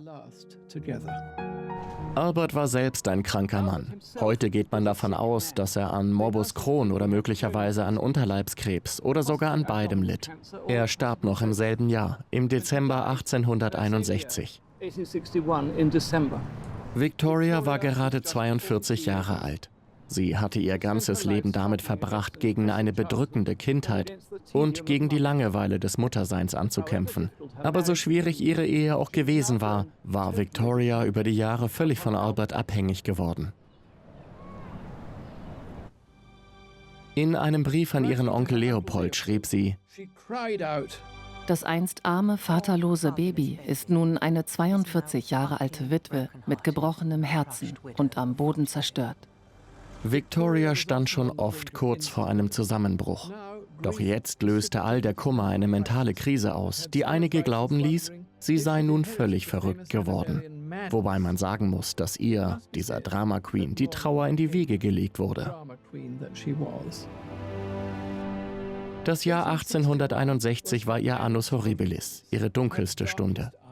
Sie beendete es als Waise und Witwe. Und das sollte sie prägen. Die Witwe von Windsor, wie man sie später nennen sollte, stand nun nicht mehr im Schatten ihres strahlenden Engels Albert. Es folgte also ein neues Kapitel, die Geschichte der Befreiung von ihm, wie Victoria wieder zu sich selbst findet und auf dem Weg dorthin einige höchst ungewöhnliche Freundschaften schließt. As she became her own woman.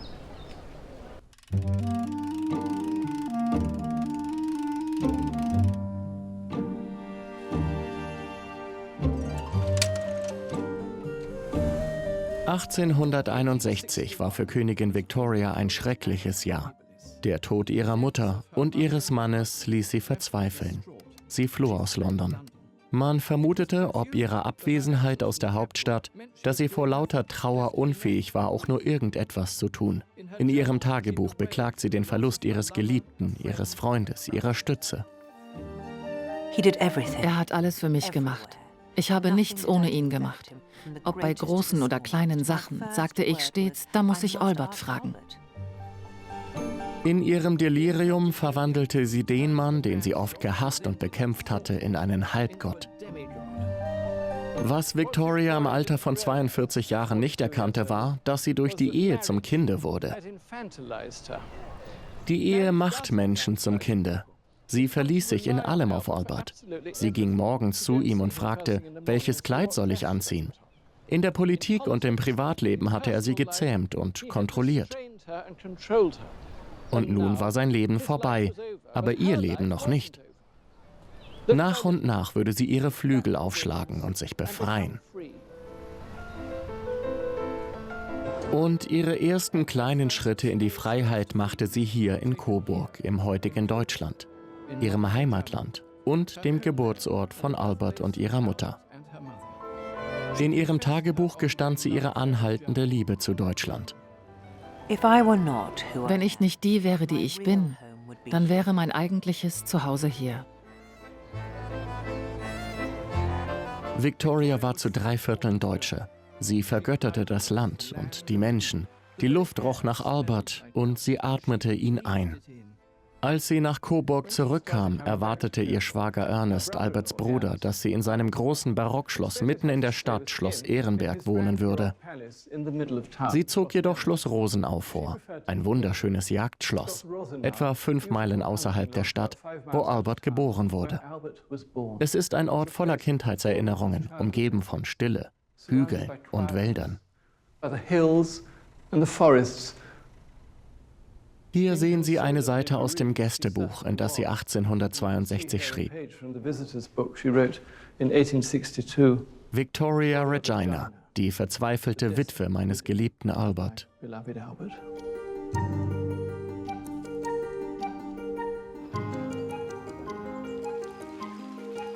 Ein direkter Nachkomme von Prinz Albert lebt heute im nahegelegenen Schloss Callenberg. Hubertus ist der Erbprinz von Sachsen, Coburg und Gotha. Lassen Sie uns einen der Räume hier betreten. Wunderbar, vielen Dank. Sie sind der Urenkel von Prinz Albert. Ja, das ist richtig. Hier zeigen wir die verwandtschaftlichen Beziehungen zwischen der Familie Sachsen-Coburg-Gotha und den Briten. Oh, sieh mal, das ist ein wunderbarer Winterhalter. Ja, Prinz Albert von Sachsen-Coburg und Gotha. Nachdem er in Großbritannien angekommen war. Ja, das war in den frühen 1840er Jahren. Da hatte er immer noch seine Haare, bevor er kahl wurde. Und sehen Sie sich dieses schöne Gemälde an. Sie war nicht gut gekleidet, aber sie trug prächtigen Schmuck. Das ist den Franzosen aufgefallen, als sie nach Paris kam. Nach ihrer Verwitwung fühlte sie sich noch stärker mit Deutschland verbunden und war sich ihrer deutschen Wurzeln noch einmal bewusster. Und Coburg war ein ganz besonderer Ort. Königin Victoria hat starke deutsche Wurzeln. Sie beherrschte die deutsche Sprache und ich glaube, dass sie nach dem viel zu frühen Tod ihres Mannes Prinz Albert immer noch verliebt in Deutschland und Coburg war. 1865 kam sie zurück, um hier auf dem Marktplatz ein Denkmal für Albert einzuweihen. Das war auch einer der ganz wenigen öffentlichen Auftritte, die sie nach seinem Tod noch hatte. Oh ja. Seit ihrer Zeit als junge Königin liebte Victoria das Melodrama.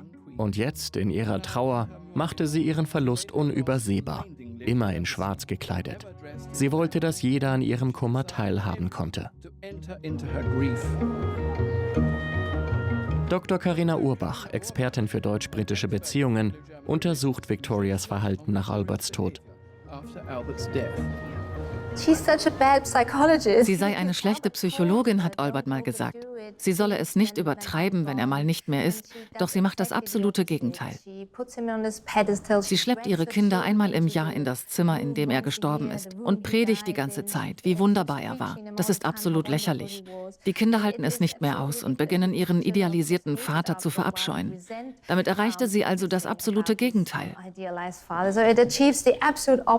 Sie kehrte immer wieder nach Coburg zurück. Ich glaube, sie hätte gerne mit Albert in einem Landhaus in Deutschland gelebt. Das war ihre Wunschvorstellung. Und es war die Heimat, nicht wahr? Ja, sie kann hier entspannen. Wenn sie Deutsch spricht, kann sie jemand anderes sein. In England muss sie die Queen sein, aber in Deutschland ist sie nur ein kleines Fräulein, wie Albert sie nennt. Victoria mag zwar von Trauer geplagt gewesen sein, aber ungeschickt war sie sicher nicht. Sie war im Begriff, ihr politisches Geschick in Deutschland unter Beweis zu stellen, das damals noch kein geeintes Land war, wie wir es heute kennen. Deutschland war nur eine Vorstellung. Und es war fraglich, ob sich die verschiedenen kleinen Herzogtümer und Stadtstaaten zu einer friedlichen Föderation zusammenschließen oder ob sie sich vom nördlichen Königreich Preußen zu einer modernen militaristischen Nation machen lassen würden. Das war das zentrale politische Thema der Zeit Victorias. Und sie stand dabei im Mittelpunkt. She stood plumb center stage. Im Sommer 1863 kam die Königin nach Schloss Ehrenberg. Während ihres Aufenthalts drängte sie sich vor allen anderen Diplomaten zwischen die beiden Lager Preußens und Österreichs. Das erste Mal seit Beginn ihrer Witwenschaft, dass sie aktiv wurde. Ich war so nervös, so ganz allein unter Staatsmännern. Ich habe meinen geliebten Albert nicht mehr, der mich führt, motiviert, berät und durch schwierige Fahrwasser lotst. Hier in der Halle der Riesen, in der Victorias Eltern geheiratet haben, treffen wir Victoria, die Diplomatin. Sie trifft sich mit keinem Geringeren als dem Kaiser von Österreich und stößt gemeinsam mit ihm auf die Einheit Deutschlands an. Gerade erst zur Witwe geworden und doch schon eine selbstbestimmte Frau, die nicht im Namen Englands, sondern im Namen eines friedlichen Europas verhandelt. Victoria hatte ihre innere Kraft wiedergefunden, Macht auszuüben und Alberts politisches Werk alleine zu vollenden. Sie wird zu einer Art Vermittlerin, will diese beiden Deutschen, den Kaiser von Österreich und Wilhelm von Preußen, zusammenbringen. Sie war der Meinung, die beiden sollten sich einander annähern. Sie hofft immer noch auf eine friedliche Lösung in der deutschen Frage. Wenn man in dieser Zeit englische Zeitungsredakteure gefragt hätte, was die Königin macht, hätten sie gesagt, sie sei wohl eingeschlafen, sie mache nichts, sie verstecke sich. Aber in Wirklichkeit war sie in Deutschland politisch äußerst engagiert. Ja, ich glaube, das ist der Punkt, an dem man sie unterschätzt, weil sie sich hinter schwarzer Kleidung versteckt und man nicht vermuten würde, dass sie im Hintergrund sehr aktiv ist und sich auch Albert wegen als Diplomatin versteht.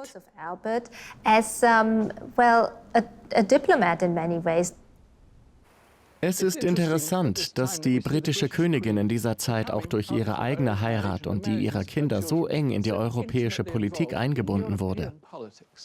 Britische Politiker beklagten sich darüber, dass ihre Monarchin zu weinerlich sei, zu zurückgezogen, dass sie ihre Arbeit nicht mache und sich nicht einmal für die wichtigsten politischen Themen interessiere. Aber Victoria hatte die Zukunft Europas gut im Blick. Weitaus besser, als es ihre Kabinettsminister wollten.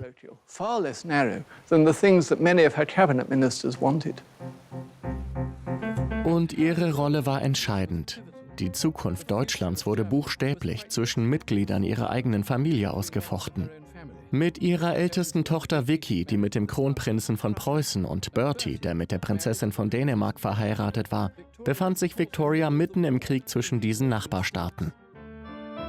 Oh, wenn Berties Frau nur eine gute Deutsche und keine Dänin wäre. Nicht was den politischen Einfluss angeht, sondern den Frieden und die Harmonie der Familie. Es ist schrecklich, den armen Jungen auf der falschen Seite zu haben. Als Deutsche war Victoria, wie wohl alle Mütter, traurig darüber, dass ihre Familie so gespalten war und auf unterschiedlichen politischen Seiten stand.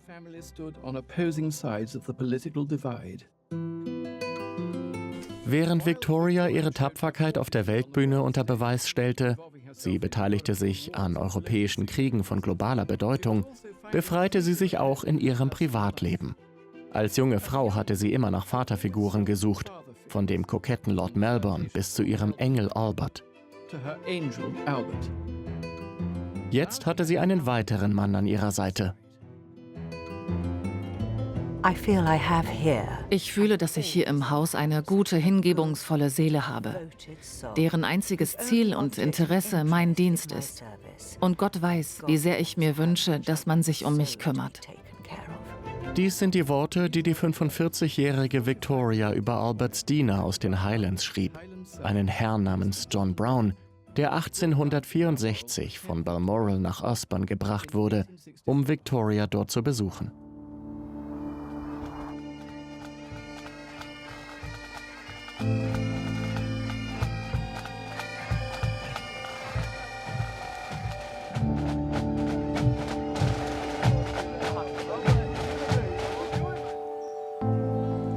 Ich glaube, dass Königin Victoria ohne die schottischen Highlands und die Freundschaft zu John Brown in den 10 Jahren nach Prinz Alberts Tod völlig verrückt geworden wäre.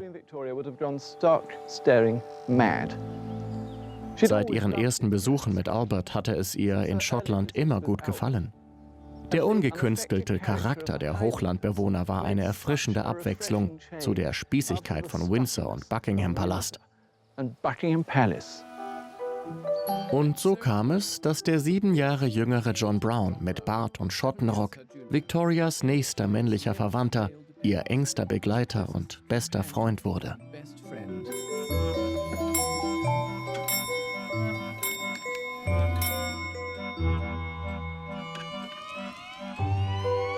Raymond Lamont Brown ist der offizielle Biograf des Hochlanddieners.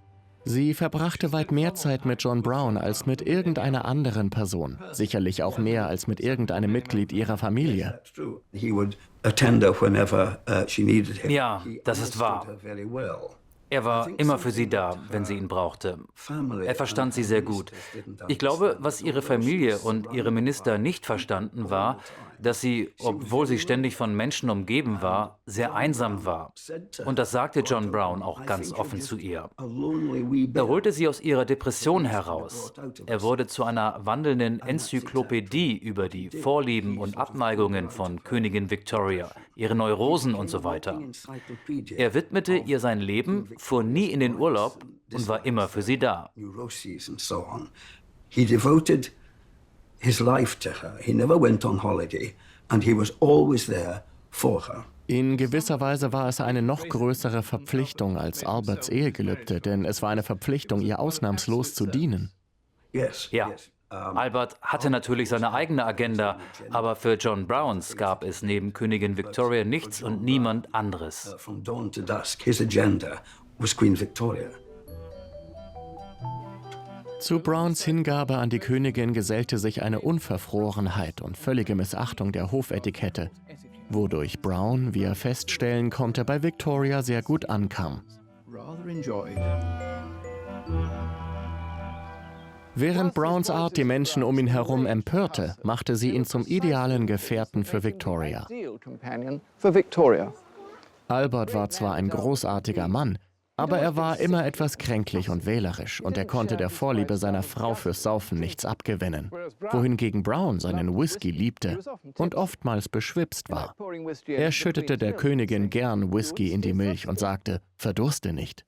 Victoria würde wohl nicht zustimmen, wenn ich sage, dass Brown sie von Albert befreite. Er weckte in ihr eine Leichtigkeit und Spaß und sie schwelgte darin. Zum Wohl. Victoria fand Freiheit in dieser Freundschaft, wenn sie mit Brown auf dem Gelände von Osborne ausritt und lachte.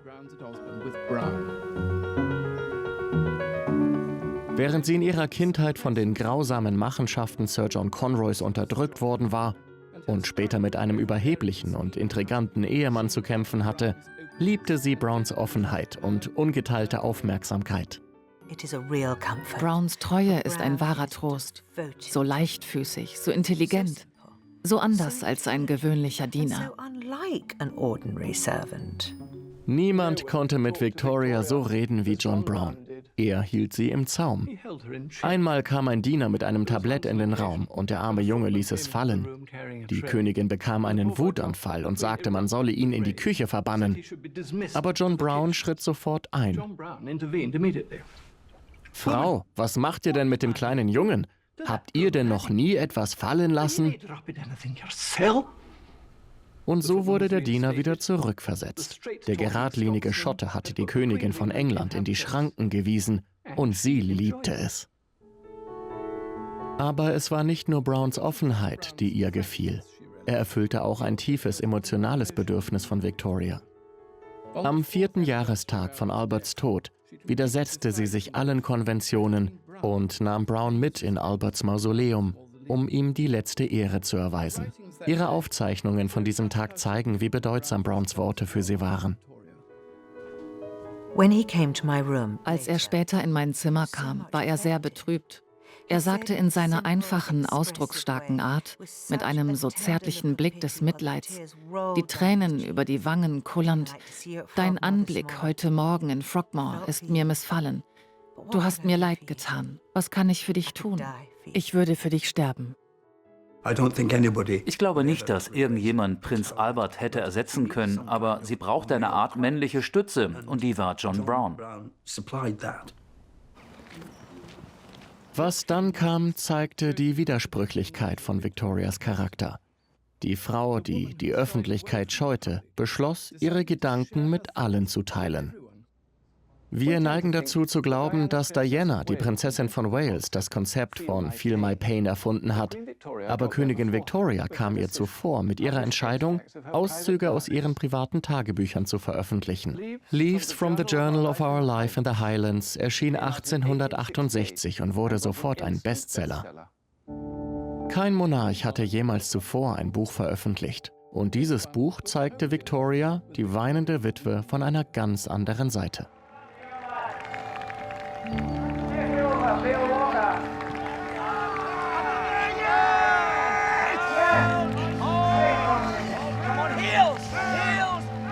Die Tagebücher berichten über ihr frivoles Leben im Freien.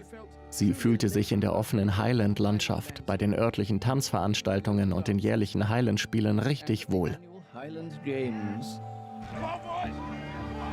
Die Spiele begannen gegen 3 Uhr, schreibt sie. Einer warf den Hammer, 2 warfen die Caber, 3 stießen den Stein. Ein ziemlich wilder Anblick. Aber den Männern muss kalt gewesen sein. Trugen sie doch nur ihre Hemden und Schottenröcke. Sie rannten wunderbar. Die Journale an sich sind recht unspektakulär. Das Bemerkenswerte an ihnen ist, dass sie überhaupt veröffentlicht wurden. Es sind schöne Bücher, grün gebunden mit Goldprägung. Und schon bald hatten sie sich über 100.000 Mal verkauft. Es gibt jedoch eine Person, die man als Held des Buches bezeichnen könnte. Und das ist natürlich John Brown. Ihre Kinder kamen darin nur selten vor und waren nicht besonders erfreut darüber. Aber anscheinend ahnte Victoria davon nichts. Sie schrieb an ihre älteste Tochter Vicky: Du hast nie auch nur ein Wort über mein kleines Highlands-Buch verloren. Mein einziges Buch. Ich hatte gehofft, dass es dir und Fritz gefallen würde. Der Grund, warum Vicky das Thema stets vermieden hatte, war vielleicht, dass die schamlose Verehrung ihrer Mutter von Brown einen Skandal auslöste. In New York erschien ein skurriles Pamphlet mit dem Titel John Browns Beine. Es war seinen außergewöhnlichen Beinen gewidmet, die voller blauer Flecken und Kratzer waren. Hier bemerkt die Königin sein kaputtes Knie, das aus dem Kilt von John Brown herausguckt. Gütiger Himmel, was für ein Knie! Das Komische an der Sache ist, dass die Königin selbst, während der Amerikaner dieses Pamphlet verfasste, an einem 3. Band von Leaves from Our Life in the Highlands schrieb. Quasi eine Biografie von John Brown. Der Hof und die Politiker waren völlig entsetzt und jemand musste ihr sagen, dass dieses Buch völlig unangemessen war. Die Wahl fiel auf den armen jungen Dekan von Windsor, der zur Königin ging und ihr sagte, dass es wirklich keine gute Idee sei, diese Memoiren über ihr Leben mit Brown zu schreiben. Man könnte es falsch verstehen. Die Königin war außer sich vor Wut, befolgte aber den Rat des jungen Mannes und es wurde nie wieder darüber gesprochen. Ich frage mich, ob dieses Buch in den Archiven von Windsor existiert oder ob Prinzessin Beatrice es vernichtet hat. Dank Victorias jüngster Tochter Beatrice findet sich in den umfangreichen Tagebüchern der Königin keine Spur mehr von ihrem Leben mit John Brown. Ihre Kinder waren darauf bedacht, Brown und alles andere, was als unangebracht angesehen wurde, aus der Geschichte zu streichen, sodass uns hiervon nichts mehr bleibt. Es ist erschütternd und traurig, dass die Worte einer so eifrigen Schreiberin und Dokumentarin ihrer Zeit zensiert wurden, was bei uns natürlich das Gegenteil bewirkt. Anstatt uns John Brown und Victoria vergessen zu lassen, sind wir nun von den beiden besessen. Was wir wissen ist, dass Victoria sich mit ihrer Entscheidung für Brown als eine Frau offenbarte, die ohne Rücksicht auf Verluste verzweifelt nach Gesellschaft suchte. Die Zeit als unterwürfige Ehefrau Alberts liegt nun in weiter Ferne Mit Brown konnte sie tun und lassen, was sie wollte. Natürlich glaubten die Leute, er würde mit Victoria schlafen. Ein feministisches Problem. Wenn sie ein männlicher Monarch gewesen wäre, der mit einem Dienstmädchen ins Bett gestiegen wäre, hätte keiner der viktorianischen Herren auch nur mit der Wimper gezuckt. Die Vorstellung aber, dass eine Frau die Klassenschranke überschreitet, sorgte für Entsetzen.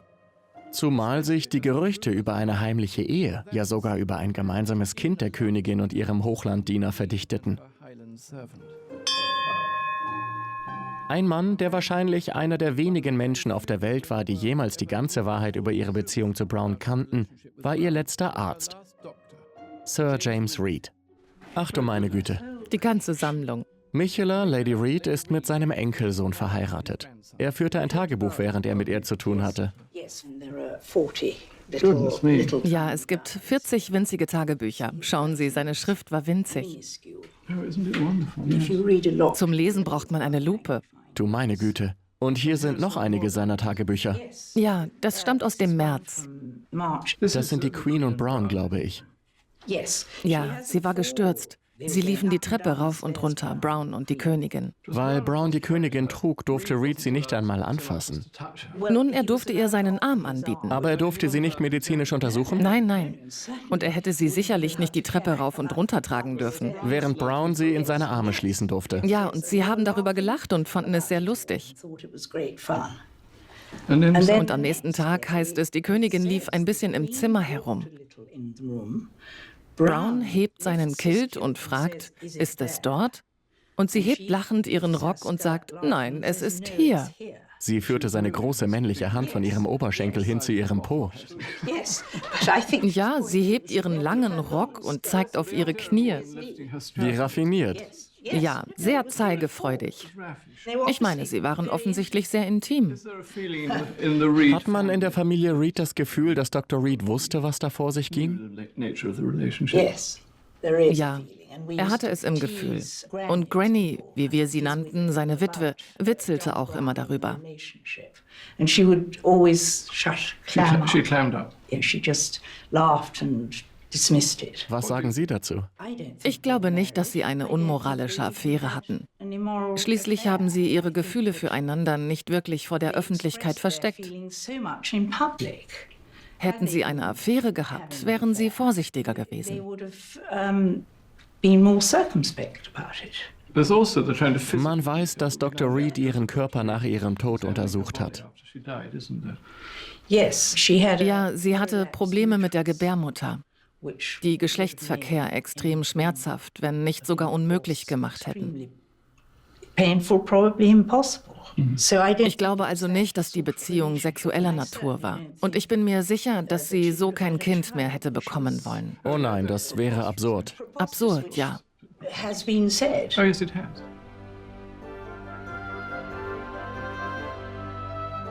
Wenn jemand erfährt, dass ich über Königin Victoria schreibe, kommt immer wieder die gleiche Frage. Welche Beziehung hatten John Brown und die Königin zueinander? Waren sie ein Liebespaar? Da glaube ich nicht dran. Eine Beziehung wie die zwischen ihr und Albert war es auf jeden Fall nicht. Sie hat so offen gesagt, dass sie Brown liebt, dass sie möchte, dass Brown sie umarmt, sie in der Öffentlichkeit herumträgt und mit ihr lacht, dass ich mir sicher bin, dass es keine geheime Liebesbeziehung war. Wenn ich mich festlegen müsste, würde ich sagen, dass sie eine liebevolle Beziehung zueinander hatten, in der sie sich viel berührten und umarmten, aber ich glaube nicht, dass sie ein Liebespaar im eigentlichen Sinne waren. Victoria hielt noch nie besonders viel von Konventionen. Obwohl ihr Name für eine Ära des Anstands und der Prüderie stand, war Victoria alles andere als das. Während sie die Offenheit von Brown liebte, konnte sie die Spießer in ihrem Umfeld nicht leiden.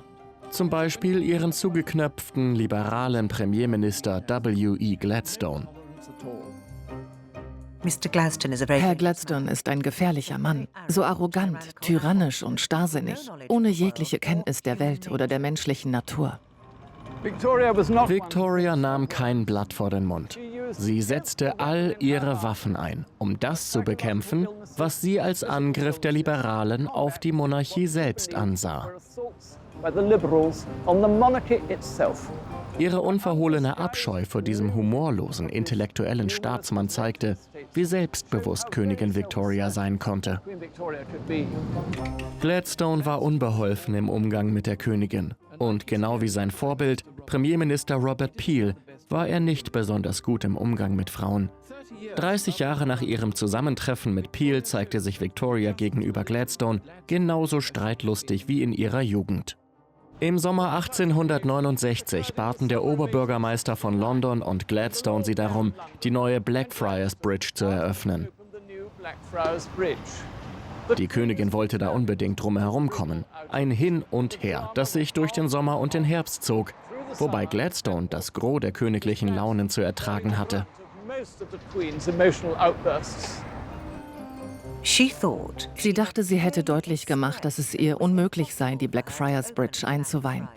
Da es Herr Gladstone aber wohl noch nicht verstanden hatte, würde sie ihr aufrichtiges Bedauern darüber wiederholen, dass es für sie ganz und gar nicht in Frage komme, seiner Einladung in der Hitze des Sommers zu folgen.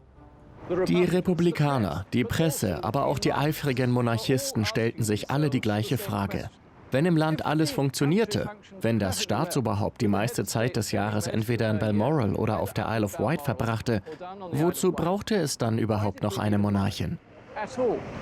Und um diese Frage ein für alle Mal zu beantworten, war Premierminister Gladstone fest entschlossen, die kleine Frau auf dieser Brücke vorzuführen.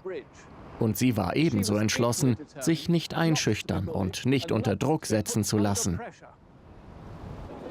Im Laufe des Julis wurde die Königin immer deutlicher. Sie war sehr erstaunt darüber, dass sie schon wieder mit der Brücke genervt wurde, nachdem sie doch erst vor fast 3 Wochen von Herrn Gladstone auf sie angesprochen worden war. Sie weigerte sich, die Brücke zu eröffnen, weil das viel zu anstrengend sei und der Tag heiß zu werden versprach. Victoria, die schon immer für Stimmungsschwankungen bekannt war, beschloss dann aber doch, die Brücke einzuweihen. Viel Streit um nichts also.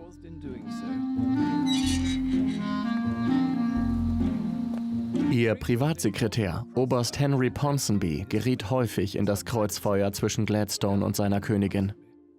Seine Urenkelin Laura Ponsonby bewahrt so manchen Brief auf, der von Victorias eigenwilliger Hand geschrieben wurde. Die Handschrift der Königin nahezu unlesbar. Unglaublich schwer zu entziffern. Ich glaube, ich werde immer schlechter darin. Diese tiefschwarzen Ränder sind wunderschön. Nicht wahr? Diese kleinen Briefe kamen alle 10 Minuten aus dem Schreibtisch der Königin. Ja, durchaus.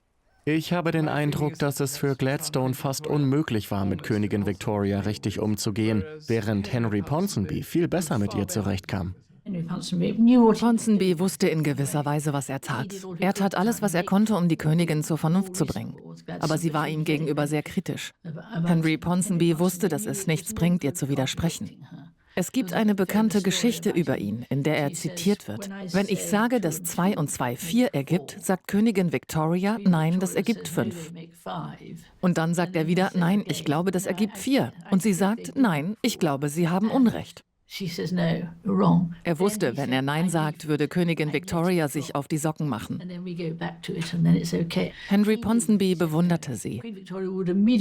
Sie war unmöglich, aber er schaffte es irgendwie, damit umzugehen. Er nahm es mit Humor.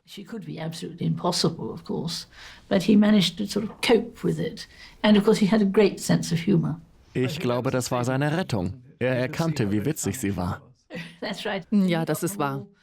Und er brachte sie beim Abendessen zum Lachen. Er sagte, dass er Königin Victoria anschaute. Sie begann zu kichern. Ihr Lachen wurde lauter. Sie steigerte sich so sehr hinein, dass ihr die Tränen kamen und sie sich vor Lachen schüttelte. You start laughing and then tears come to your eye and you shake and all this sort of laughter comes up. Eine wahre Lachfurie. Sie musste häufig kichern. Gladstone dagegen war nicht besonders humorvoll. Nein, ich glaube nicht. Es war die seltsame Mischung aus Victorias Humor und ihrer Hysterie, mit der die Politiker nicht zurechtkamen. Sie fürchteten sogar um ihre geistige Gesundheit. Warum das Establishment besorgt war, wird deutlich, wenn man sich die Korrespondenz zwischen der Königin und Herrn Gladstone ansieht. Als Gladstone in Balmoral wohnte, weigerte sich die Königin meist, mit ihm direkt zu sprechen. Also schickten sie sich bis zu 6 Mal am Tag Briefe. Die Briefe sind besonders komisch, finde ich. Gladstones Briefe waren schön geschrieben, ein wenig überladen, aber absolut rational. Und sie kritzelte wütend zurück. Man hat das Gefühl, das Papier würde einen anschreien. Hier ist einer, der am Nachmittag geschrieben wurde. Die Beschwerden über Prinz Alfred beziehen sich nicht auf Tahiti, sondern auf Honolulu. Wer weiß, worum es dabei ging. Aber es macht deutlich, womit Gladstone es zu tun hatte. Victoria hat ihrem Premierminister immer wieder kapriziös gezeigt, dass sie Königin ist und er sie nicht zwingen kann, auch nur irgendetwas zu tun, was sie nicht will. Victoria hielt ihre Feindseligkeit gegenüber Gladstone bis zum Tage seines Todes aufrecht. Der große alte Mann hielt noch lange an seinem Amt fest, selbst als er körperlich nicht mehr wirklich in der Lage dazu war, es auszuüben. Mit Unterbrechungen war er 26 Jahre lang Premierminister. Ich denke, das Schändlichste an Königin Victoria ist ihr Verhalten gegenüber Gladstone zum Zeitpunkt seines Rücktritts. Er hatte sein ganzes Leben dem Dienste seines Landes gewidmet und sie hat nicht mal Danke gesagt. Sie hofft, dass er mit seiner hingebungsvollen Frau in Gesundheit und Glück, Ruhe und Frieden genießen kann und dass sich sein Sehvermögen verbessern möge. Die Königin hätte Herrn Gladstone gerne den Adelstitel verliehen, aber sie weiß, dass er ihn nicht annehmen würde. Gladstones Niedergang und Tod ließen die Königin quasi kalt. Vor Jahren hatte sie sich schamlos in seinen politischen Gegner, Benjamin Disraeli, verliebt, dessen One-Nation-Toryismus ihrer politischen Linie entsprach. Außerdem verstand er es, sie zum Lachen zu bringen.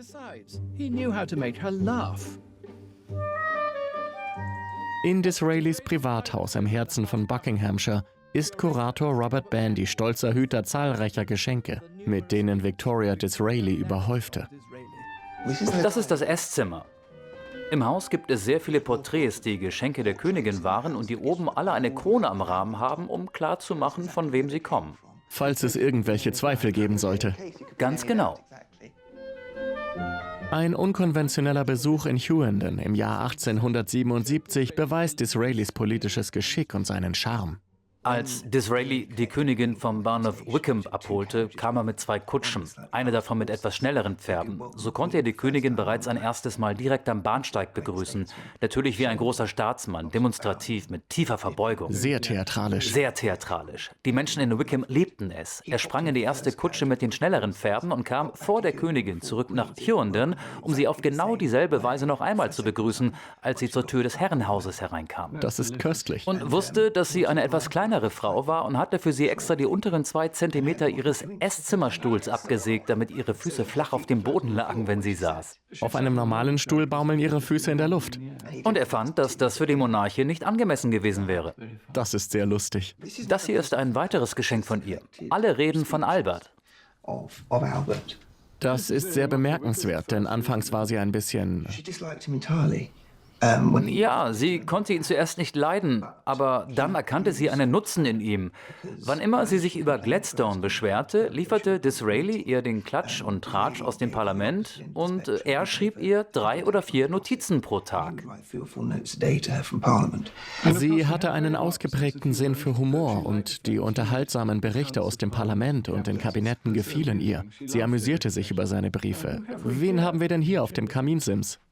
Hier haben wir eine kleine Statue von John Brown, die die Königin Disraeli übergab. 2 Außenseiter. Disraeli, der viktorianische Premierminister, und Brown, der völlig aus dem typischen Umfeld herausfällt, das die Königin sonst kannte. So ziemlich. Sowohl Brown als auch Disraeli schenkten Victoria die Loyalität, nach der sie sich immer gesehnt hatte. Und sie genoss Dizys ungeteilte Aufmerksamkeit und seine Schmeicheleien. Er ist voller Poesie, Romantik und Ritterlichkeit. Als er sich hinkniete, um meine Hand zu küssen, die er mit beiden Händen ergriff, sagte er, in liebevoller Treue und Glauben. Disraeli amüsierte und flirtete nicht nur mit Victoria, er verstand auch ihre emotionalen Kämpfe im Leben. Professorin Jane Ridley hat sowohl über Disraeli als auch über Königin Victoria Biografien geschrieben.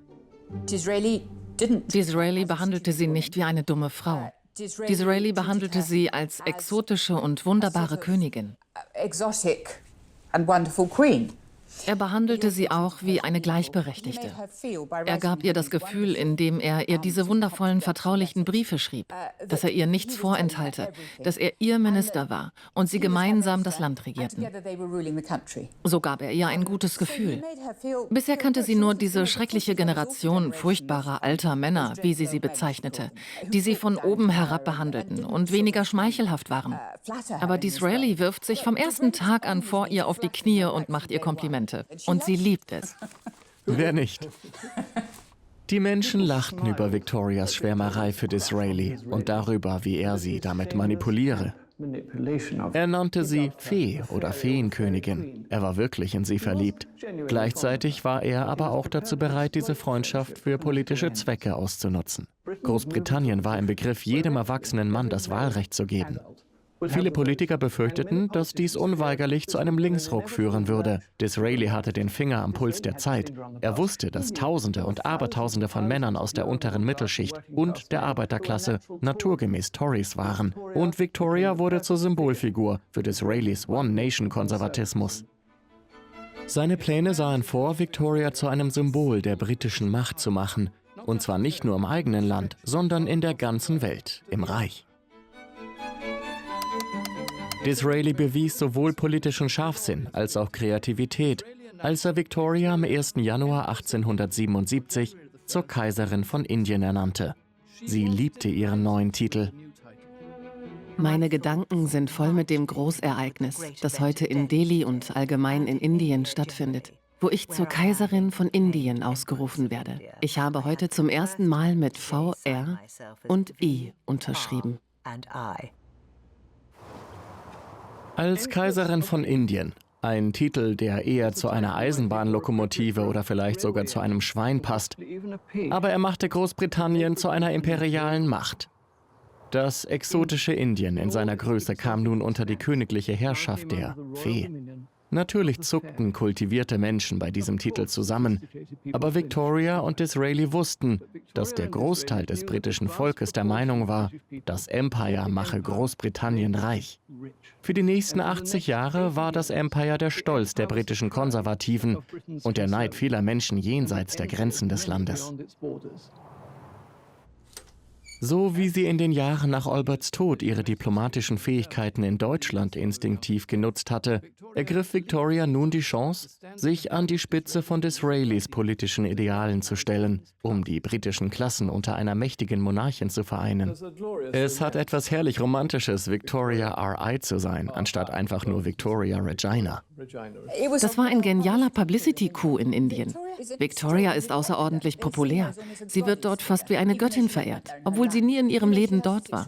Wissen Sie, sie hat ein außergewöhnlich gutes Gespür dafür, wie sich Dinge entwickeln werden. Und politisch gesehen war das mit der Kaiserin von Indien ein wirklich kluger Schachzug. Das war es, nicht wahr? Doch die politische Romanze der beiden konnte nicht ewig andauern. Disraeli kämpfte bis zu seinem Tod weiter in der Politik. Victoria schenkte ihm bis zuletzt ihre Aufmerksamkeit und verlieh ihm den Adelstitel Lord Beaconsfield. Als er starb, war sie ganz aufgelöst. Ich kann in diesem schrecklichen Moment, in dem ich vor lauter Tränen kaum noch etwas sehen kann, von mir nicht in der dritten Person schreiben. Victoria machte ihrer Freundin Lady Waterpark ein ganz außergewöhnliches Geständnis. Ich weiß, dass Sie meinen großen und unersetzlichen Verlust mit mir teilen. Ich habe so viele Menschen verloren, aber keinen, dessen Verlust schwerer zu ertragen war als der des lieben Lord Beaconsfield. Es sind bemerkenswerte Worte, wenn man bedenkt, dass sie erst kürzlich ihre geliebte Tochter Alice verloren hatte und wie sehr sie um den Prinzgemahl trauerte. Sie zeigen, wie nahe Victoria Dizzy sowohl in der Politik als auch in ihrem Herzen gekommen war. Gladstone war ein diktatorischer Premierminister. Disraeli dagegen war ein echter und enger Freund. Als ob der Tod von Disraeli für Victoria nicht schon genug gewesen wäre, starb nur 2 Jahre später auch noch der Mann, der vielleicht die Liebe ihres Lebens war. John Brown. Die Königin war am Boden zerstört. Die vaterlose Witwe war wieder allein. Wie groß Victorias Trauer war, ist nur zum Teil bekannt. Diese Worte hier entgingen der unbarmherzigen Zensur von Windsor. Ich bin furchtbar erschüttert über den Verlust eines Menschen, der meinem Dienst so ergeben und zugetan war und der so viel für mein persönliches Wohlbefinden getan hat. Es ist nicht nur der Verlust eines Dieners, sondern eines wahren Freundes. Victoria hatte immer wieder Liebe und Verlust erlebt und hatte die bemerkenswerte Fähigkeit, inmitten ihrer Trauer wieder aufzustehen. Weit davon entfernt, sich durch ihre Witwenschaft einschränken zu lassen, brachte sie die Kraft dazu auf, sich neu zu erfinden. Und im Alter von 68 Jahren, als sie ihr goldenes Thronjubiläum feierte, war sie wie neu geboren. Die Menschenmassen, die von den Toren des Palastes bis zur Abtei strömten, waren enorm. Dieser unvergessliche Tag wird für immer die erfreulichsten und herzergreifendsten Erinnerungen zurücklassen. Die Feierlichkeiten endeten nicht in London. Sie erstreckten sich weit über die Grenzen des Empires hinaus bis nach Indien. In India,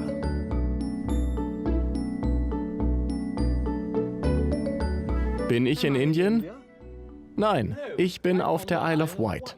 Ich befinde mich im Durbar-Saal. Victoria fügte diesen fantastischen Flügel zu Prinz Alberts Villa im italienischen Stil hinzu. Sehen Sie ihn sich an. Welch ein Symbol ihrer Befreiung von der albertinischen Vergangenheit. her dominion, her imaginative grasp. Ihre Herrschaft, ihr Reich selbst, hatte sich in ihrem Leben so sehr vergrößert. Es ist einfach fantastisch. Utterly fantastic. Victoria war noch nie in Indien, aber sie mochte die Völker dort schon immer sehr. Sie hörte viel lieber exotische Geschichten aus Indien, als mit ihren langweiligen, in Oxford ausgebildeten Politikern zu sprechen. Und so wurde in ihrem Jubiläumsjahr beschlossen, ihr einen Vorgeschmack auf Indien in Form zweier indischer Diener aus Agra zu schicken. Einer dieser Diener sollte sich als ihre letzte große Liebe erweisen. Bei dem Mann, um den es geht, handelt es sich um den 24 Jahre alten Abdul Karim. Er war nur als Diener angestellt und sollte das neue Objekt von Victorias Zuneigung werden. Abdul Karim. Viel heller, groß und mit einem feinen, ernsten Ausdruck im Gesicht. Victoria liebte die Gesellschaft von Abdul Karim. Und fortan wehte durch die Korridore von Osborne House der köstliche Duft der Gewürze, die er aus Agra mitgebracht hatte. Zimt, Nelken, Kurkuma, Kreuzkümmel, Muskatnuss. Sie übertönten den Mief überkochten Kohls und Hammelfleischs. Und da ist er. Abdul Karim präsentierte Indien in seiner ganzen Pracht, was Victoria von ganzem Herzen an ihrem Hof willkommen hieß. Shrabani Basu ist die Autorin des Bestsellers über Abdul Karim und Königin Victoria. Im Gegensatz zu Brown war er verheiratet. Er war ein verheirateter Mann und seine Frau kam mit ihm an den Hof. Frau Karim, wie sie genannt wurde, war verschleiert. Eine gute indische Familie. Auch seine Mutter und seine Schwiegermutter waren dabei. Es gab nun also mehrere burka-tragende muslimische Damen rund um den Thron. Ja, und die Königin war so begeistert von ihnen, dass sie sagte, es seien die ersten Purdah-Damen am Hof. Wenn Victoria einen Diener mochte, kannte sie keine Scheu. Abdul wurde bald zum Munshi, dem indischen Lehrer der Königin, befördert. Sie wollte etwas über die einfachen Menschen in Indien erfahren. Sie wollte die Sprache lernen. Er brachte ihr alltägliche Redewendungen bei und sie gab damit an. Als sie Besuch von einem indischen Prinzen bekam, hob sie beiläufig die eine oder andere Hindustani-Floskel unter. Welche nützlichen Floskeln hat er ihr beigebracht? Nun, die üblichen Dinge wie der Tee ist zu heiß oder das Ei ist nicht hart genug gekocht. Aber es waren auch überraschende Sätze dabei, wie ich werde den Munshi sehr vermissen und halt mich fest. Wo kam das her? Das ist doch sehr charmant, oder? Glauben Sie, sie hat ihn festgehalten? Ich denke schon. Es war eine Beziehung mit so vielen Ebenen. Eine Mutter-Sohn-Beziehung, eine Großmutter-Sohn-Beziehung, eine enge Freundschaft. Und gleichzeitig mochte Königin Victoria starke Männer an ihrer Seite. So wie John Brown mit seinen 1,80 Meter. Ein starker Mann, jemand, der sich um sie kümmerte. Genau wie Abdul Karim, ebenfalls 1,80 Meter groß, der neben ihr stand und sich um sie kümmerte. Der körperliche, sinnliche Aspekt spielte dabei definitiv eine wichtige Rolle. Ich denke, das sagt alles. Keiner von Victorias englischen Höflingen mochte den Munshi. Sie hielten ihn für John Brown mit Turban. Aber Victoria schien das nicht zu bemerken, oder sie wollte deren arroganten und rassistischen Gefühle ihm gegenüber auch einfach ignorieren. In ihrem Schreiben an Vicky lobte Victoria ihn in den höchsten Tönen. Er ist so gut und sanft und weiß genau, was ich will. Er ist ein echter Trost für mich. Er hat einen so guten Einfluss auf die anderen. Alles, was Abdul Karim wollte, bekam er auch. Wenn er ein schönes Zimmer wollte, bekam er ein schönes Zimmer. Er bekam das Zimmer von John Brown und das fiel auf. Sie gab ihm eine eigene Kutsche, damit er damit in Balmoral herumfahren konnte. Und in den Ferien reiste er nach Indien. Können Sie uns ein wenig über die Haltung der Höflinge gegenüber Abdul erzählen? Als andere bemerkten, dass er jeden Wunsch erfüllt bekam, setzte darüber auch der Unmut ein. Die Königin beschuldigte sie des Rassismus und sie bestand darauf, dass sie sich ihm gegenüber höflich verhalten, was sie nicht taten. Ich meine, der Munshi lädt sie regelrecht dazu ein, weil er ein bisschen arrogant ist, ein bisschen eingebildet. Er stolziert herum und kommandiert die anderen Diener herum. Aber das ist nun mal die Position, die ihm zugewiesen wurde. Die wachsenden Unruhen bei Hofe schienen Victoria nicht zu kümmern. Sie dachte gar nicht daran, ihre Zuneigung gegenüber ihrem besten Freund zu zügeln. Und eine schamlose Zurschaustellung von Günstlingswirtschaft im Juni 1890 verärgerte ihren Hof noch mehr. Die Königin verlor eine Brosche, als sie in ihre Kutsche kletterte. Einer der Diener sagte, er habe zu der Zeit Abdul Karims Schwager Hurmet Ali in der Nähe gesehen. Jemand erzählte der Kleiderdame der Königin, Frau Tuck, dass Ali die Brosche gestohlen und an den Juwelier in Windsor verkauft habe. Sie erhielt einen Zettel vom Juwelier, der das beweiste. Die Königin war wütend. Nicht jedoch auf den Dieb, sondern auf Frau Tuck. Sie behauptete, dass es in Indien völlig normal sei, Dinge mitzunehmen, die einem nicht gehörten, dass dies dort überhaupt nicht verwerflich sei. Und dann schimpfte sie, sowas nennt ihr Engländer also gerecht. Ihr Engländer. Und das von der Königin, die in schwierigen Zeiten nach Deutschland geflohen war und die sich, obwohl sie die letzten 50 Jahre auf dem Thron verbracht hatte, in Großbritannien selbst offensichtlich nie wirklich zu Hause fühlte. Wie auch andere Mitglieder des Hofes war Dr. Reed nicht begeistert davon, wie viel Zeit die Königin dem Munshi widmete, zumal der sich häufig unwohl fühlte. Er musste sich um den Munshi kümmern. Der war oft bis Mitternacht auf den Beinen. Er war am Ende seiner Kräfte. Die Königin besuchte ihn mehrmals in seinem Zimmer und streichelte seine Hand, nahm Hindustani-Stunden, streichelte seinen Nacken und glättete seine Kissen. Man will ja nicht taktlos sein, aber was war denn mit dem armen Munshi los? Naja, zunächst einmal hatte er Krätze, aber die wurde schon etwas besser. Er hatte ein großes Geschwür am Hals. Wie kam Reed mit dem Munshi zurecht? Oh, Reed mochte den Munshi überhaupt nicht. Er hielt ihn für einen schlechten Kerl. Denn er war schrecklich zu seinen indischen Landsleuten und dachte, er sei besser als sie.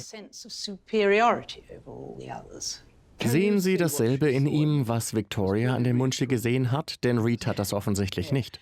Er war exotisch und er war ein Symbol Indiens. Victoria hielt sich nicht an Konventionen und war nahezu blind für den Unmut an ihrem Hofe. Die Dinge spitzten sich zu, als sie darauf bestand, dass der Munshi sie auf ihre jährliche Reise an die sonnige Riviera begleite.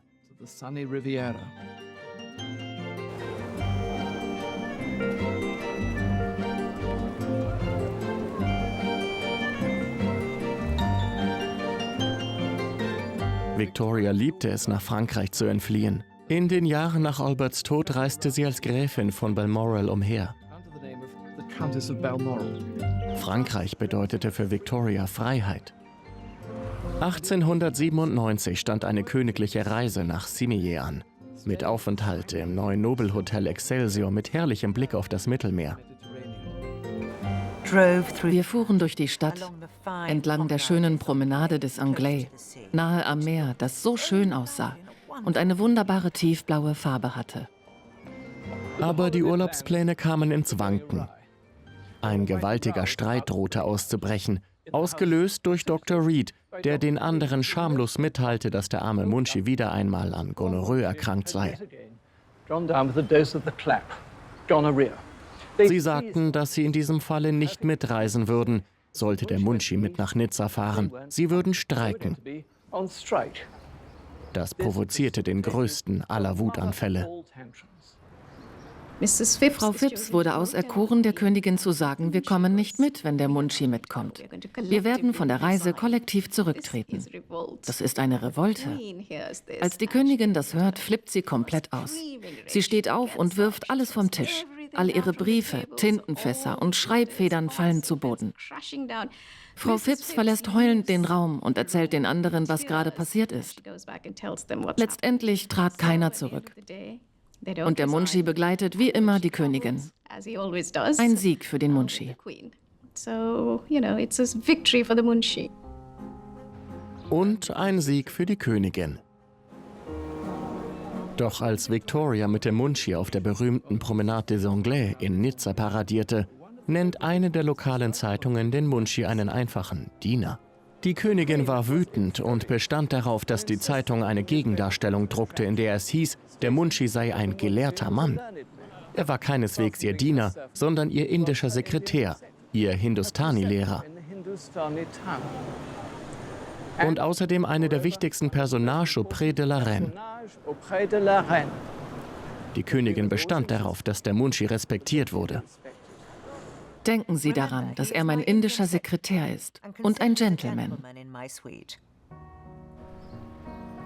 In Victorias Augen war ein Gentleman kein reicher Landbesitzer, sondern jemand, der bewundernswerte Eigenschaften hatte, unabhängig von seiner Klasse oder Rasse. Ich finde, das ist eine von Victorias liebenswertesten Eigenschaften. Ihr völliger Mangel an Hochnäsigkeit und ihre Missachtung gesellschaftlicher Zwänge. Dies war die Frau, die durch den Tod ihres Mannes im Alter von 42 Jahren angeblich verkrüppelt sei, aber so viel mehr geworden war als eine in schwarz gehüllte Witwe. Victoria verbrachte die letzten 40 Jahre ihres Lebens nach Albert damit, Freiheit in den unmöglichsten Beziehungen zu finden. Und obwohl sie ein Leben unter Ausschluss der Öffentlichkeit führte, wurde sie zu einer Ikone der damaligen Zeit, ein Symbol britischer Macht. Nur 4 Jahre vor ihrem Tod waren die Straßen Londons anlässlich ihres diamantenen Jubiläums im Jahr 1897 von Publikum gesäumt.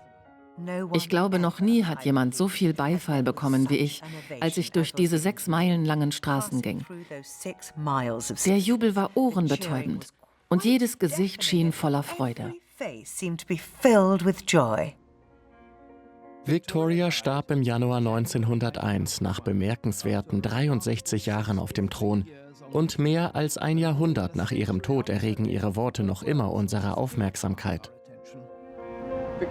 Victoria hatte schriftliche Anweisungen an ihre Kleiderdame Frau Tuck und ihren Arzt Dr. Reed übergeben, aus denen hervorging, was man ihr nach ihrem Tod mit in den Sarg legen sollte. Den Morgenmantel des Prinzgemahls, Fotos und Haarlocken ihrer Lieblingsenkel und Bediensteten. Besonders bemerkenswert ist, dass sie ein gerahmtes Foto von John Brown in der Hand hielt und an ihrem Finger den Ring trug, den er ihr mal geschenkt hatte, den Ehering seiner Mutter. Wenn man an dem Mausoleum in Frogmore vorbeigeht, das fast immer geschlossen ist es seltsam, sich vorzustellen, dass sie dort liegt, umgeben von all ihren Erinnerungsstücken. Sinnbildlich für eine Königin, die im Leben und jetzt im Tod das Drama liebte. Aber nicht tolerierbar für ihre Kinder. Alle Spuren der unkonventionellen Lieb- und Freundschaften der Königin wurden ausgelöscht. Der Munshi wurde deportiert.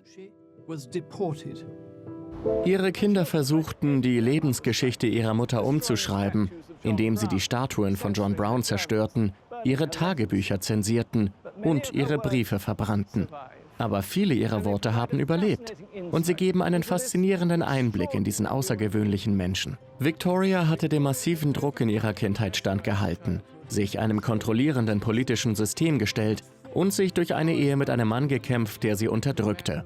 Aus ihrem schweren Kummer heraus entwickelte sie sich zu einer Frau, die sich auf der Politbühne frei bewegen und ganz zwanglos tiefe Freundschaften schließen konnte. Und bei all dem zeigte sie sich als eine Frau, die alles andere als viktorianisch war. Sie war weit davon entfernt, prüde und gehorsam zu sein. Sie liebte das Leben in all seiner Fülle. Sie war blind für Klassen und Hautfarben und hatte im Gegensatz zu dem, was viele von uns glauben, einen großartigen Sinn für Humor.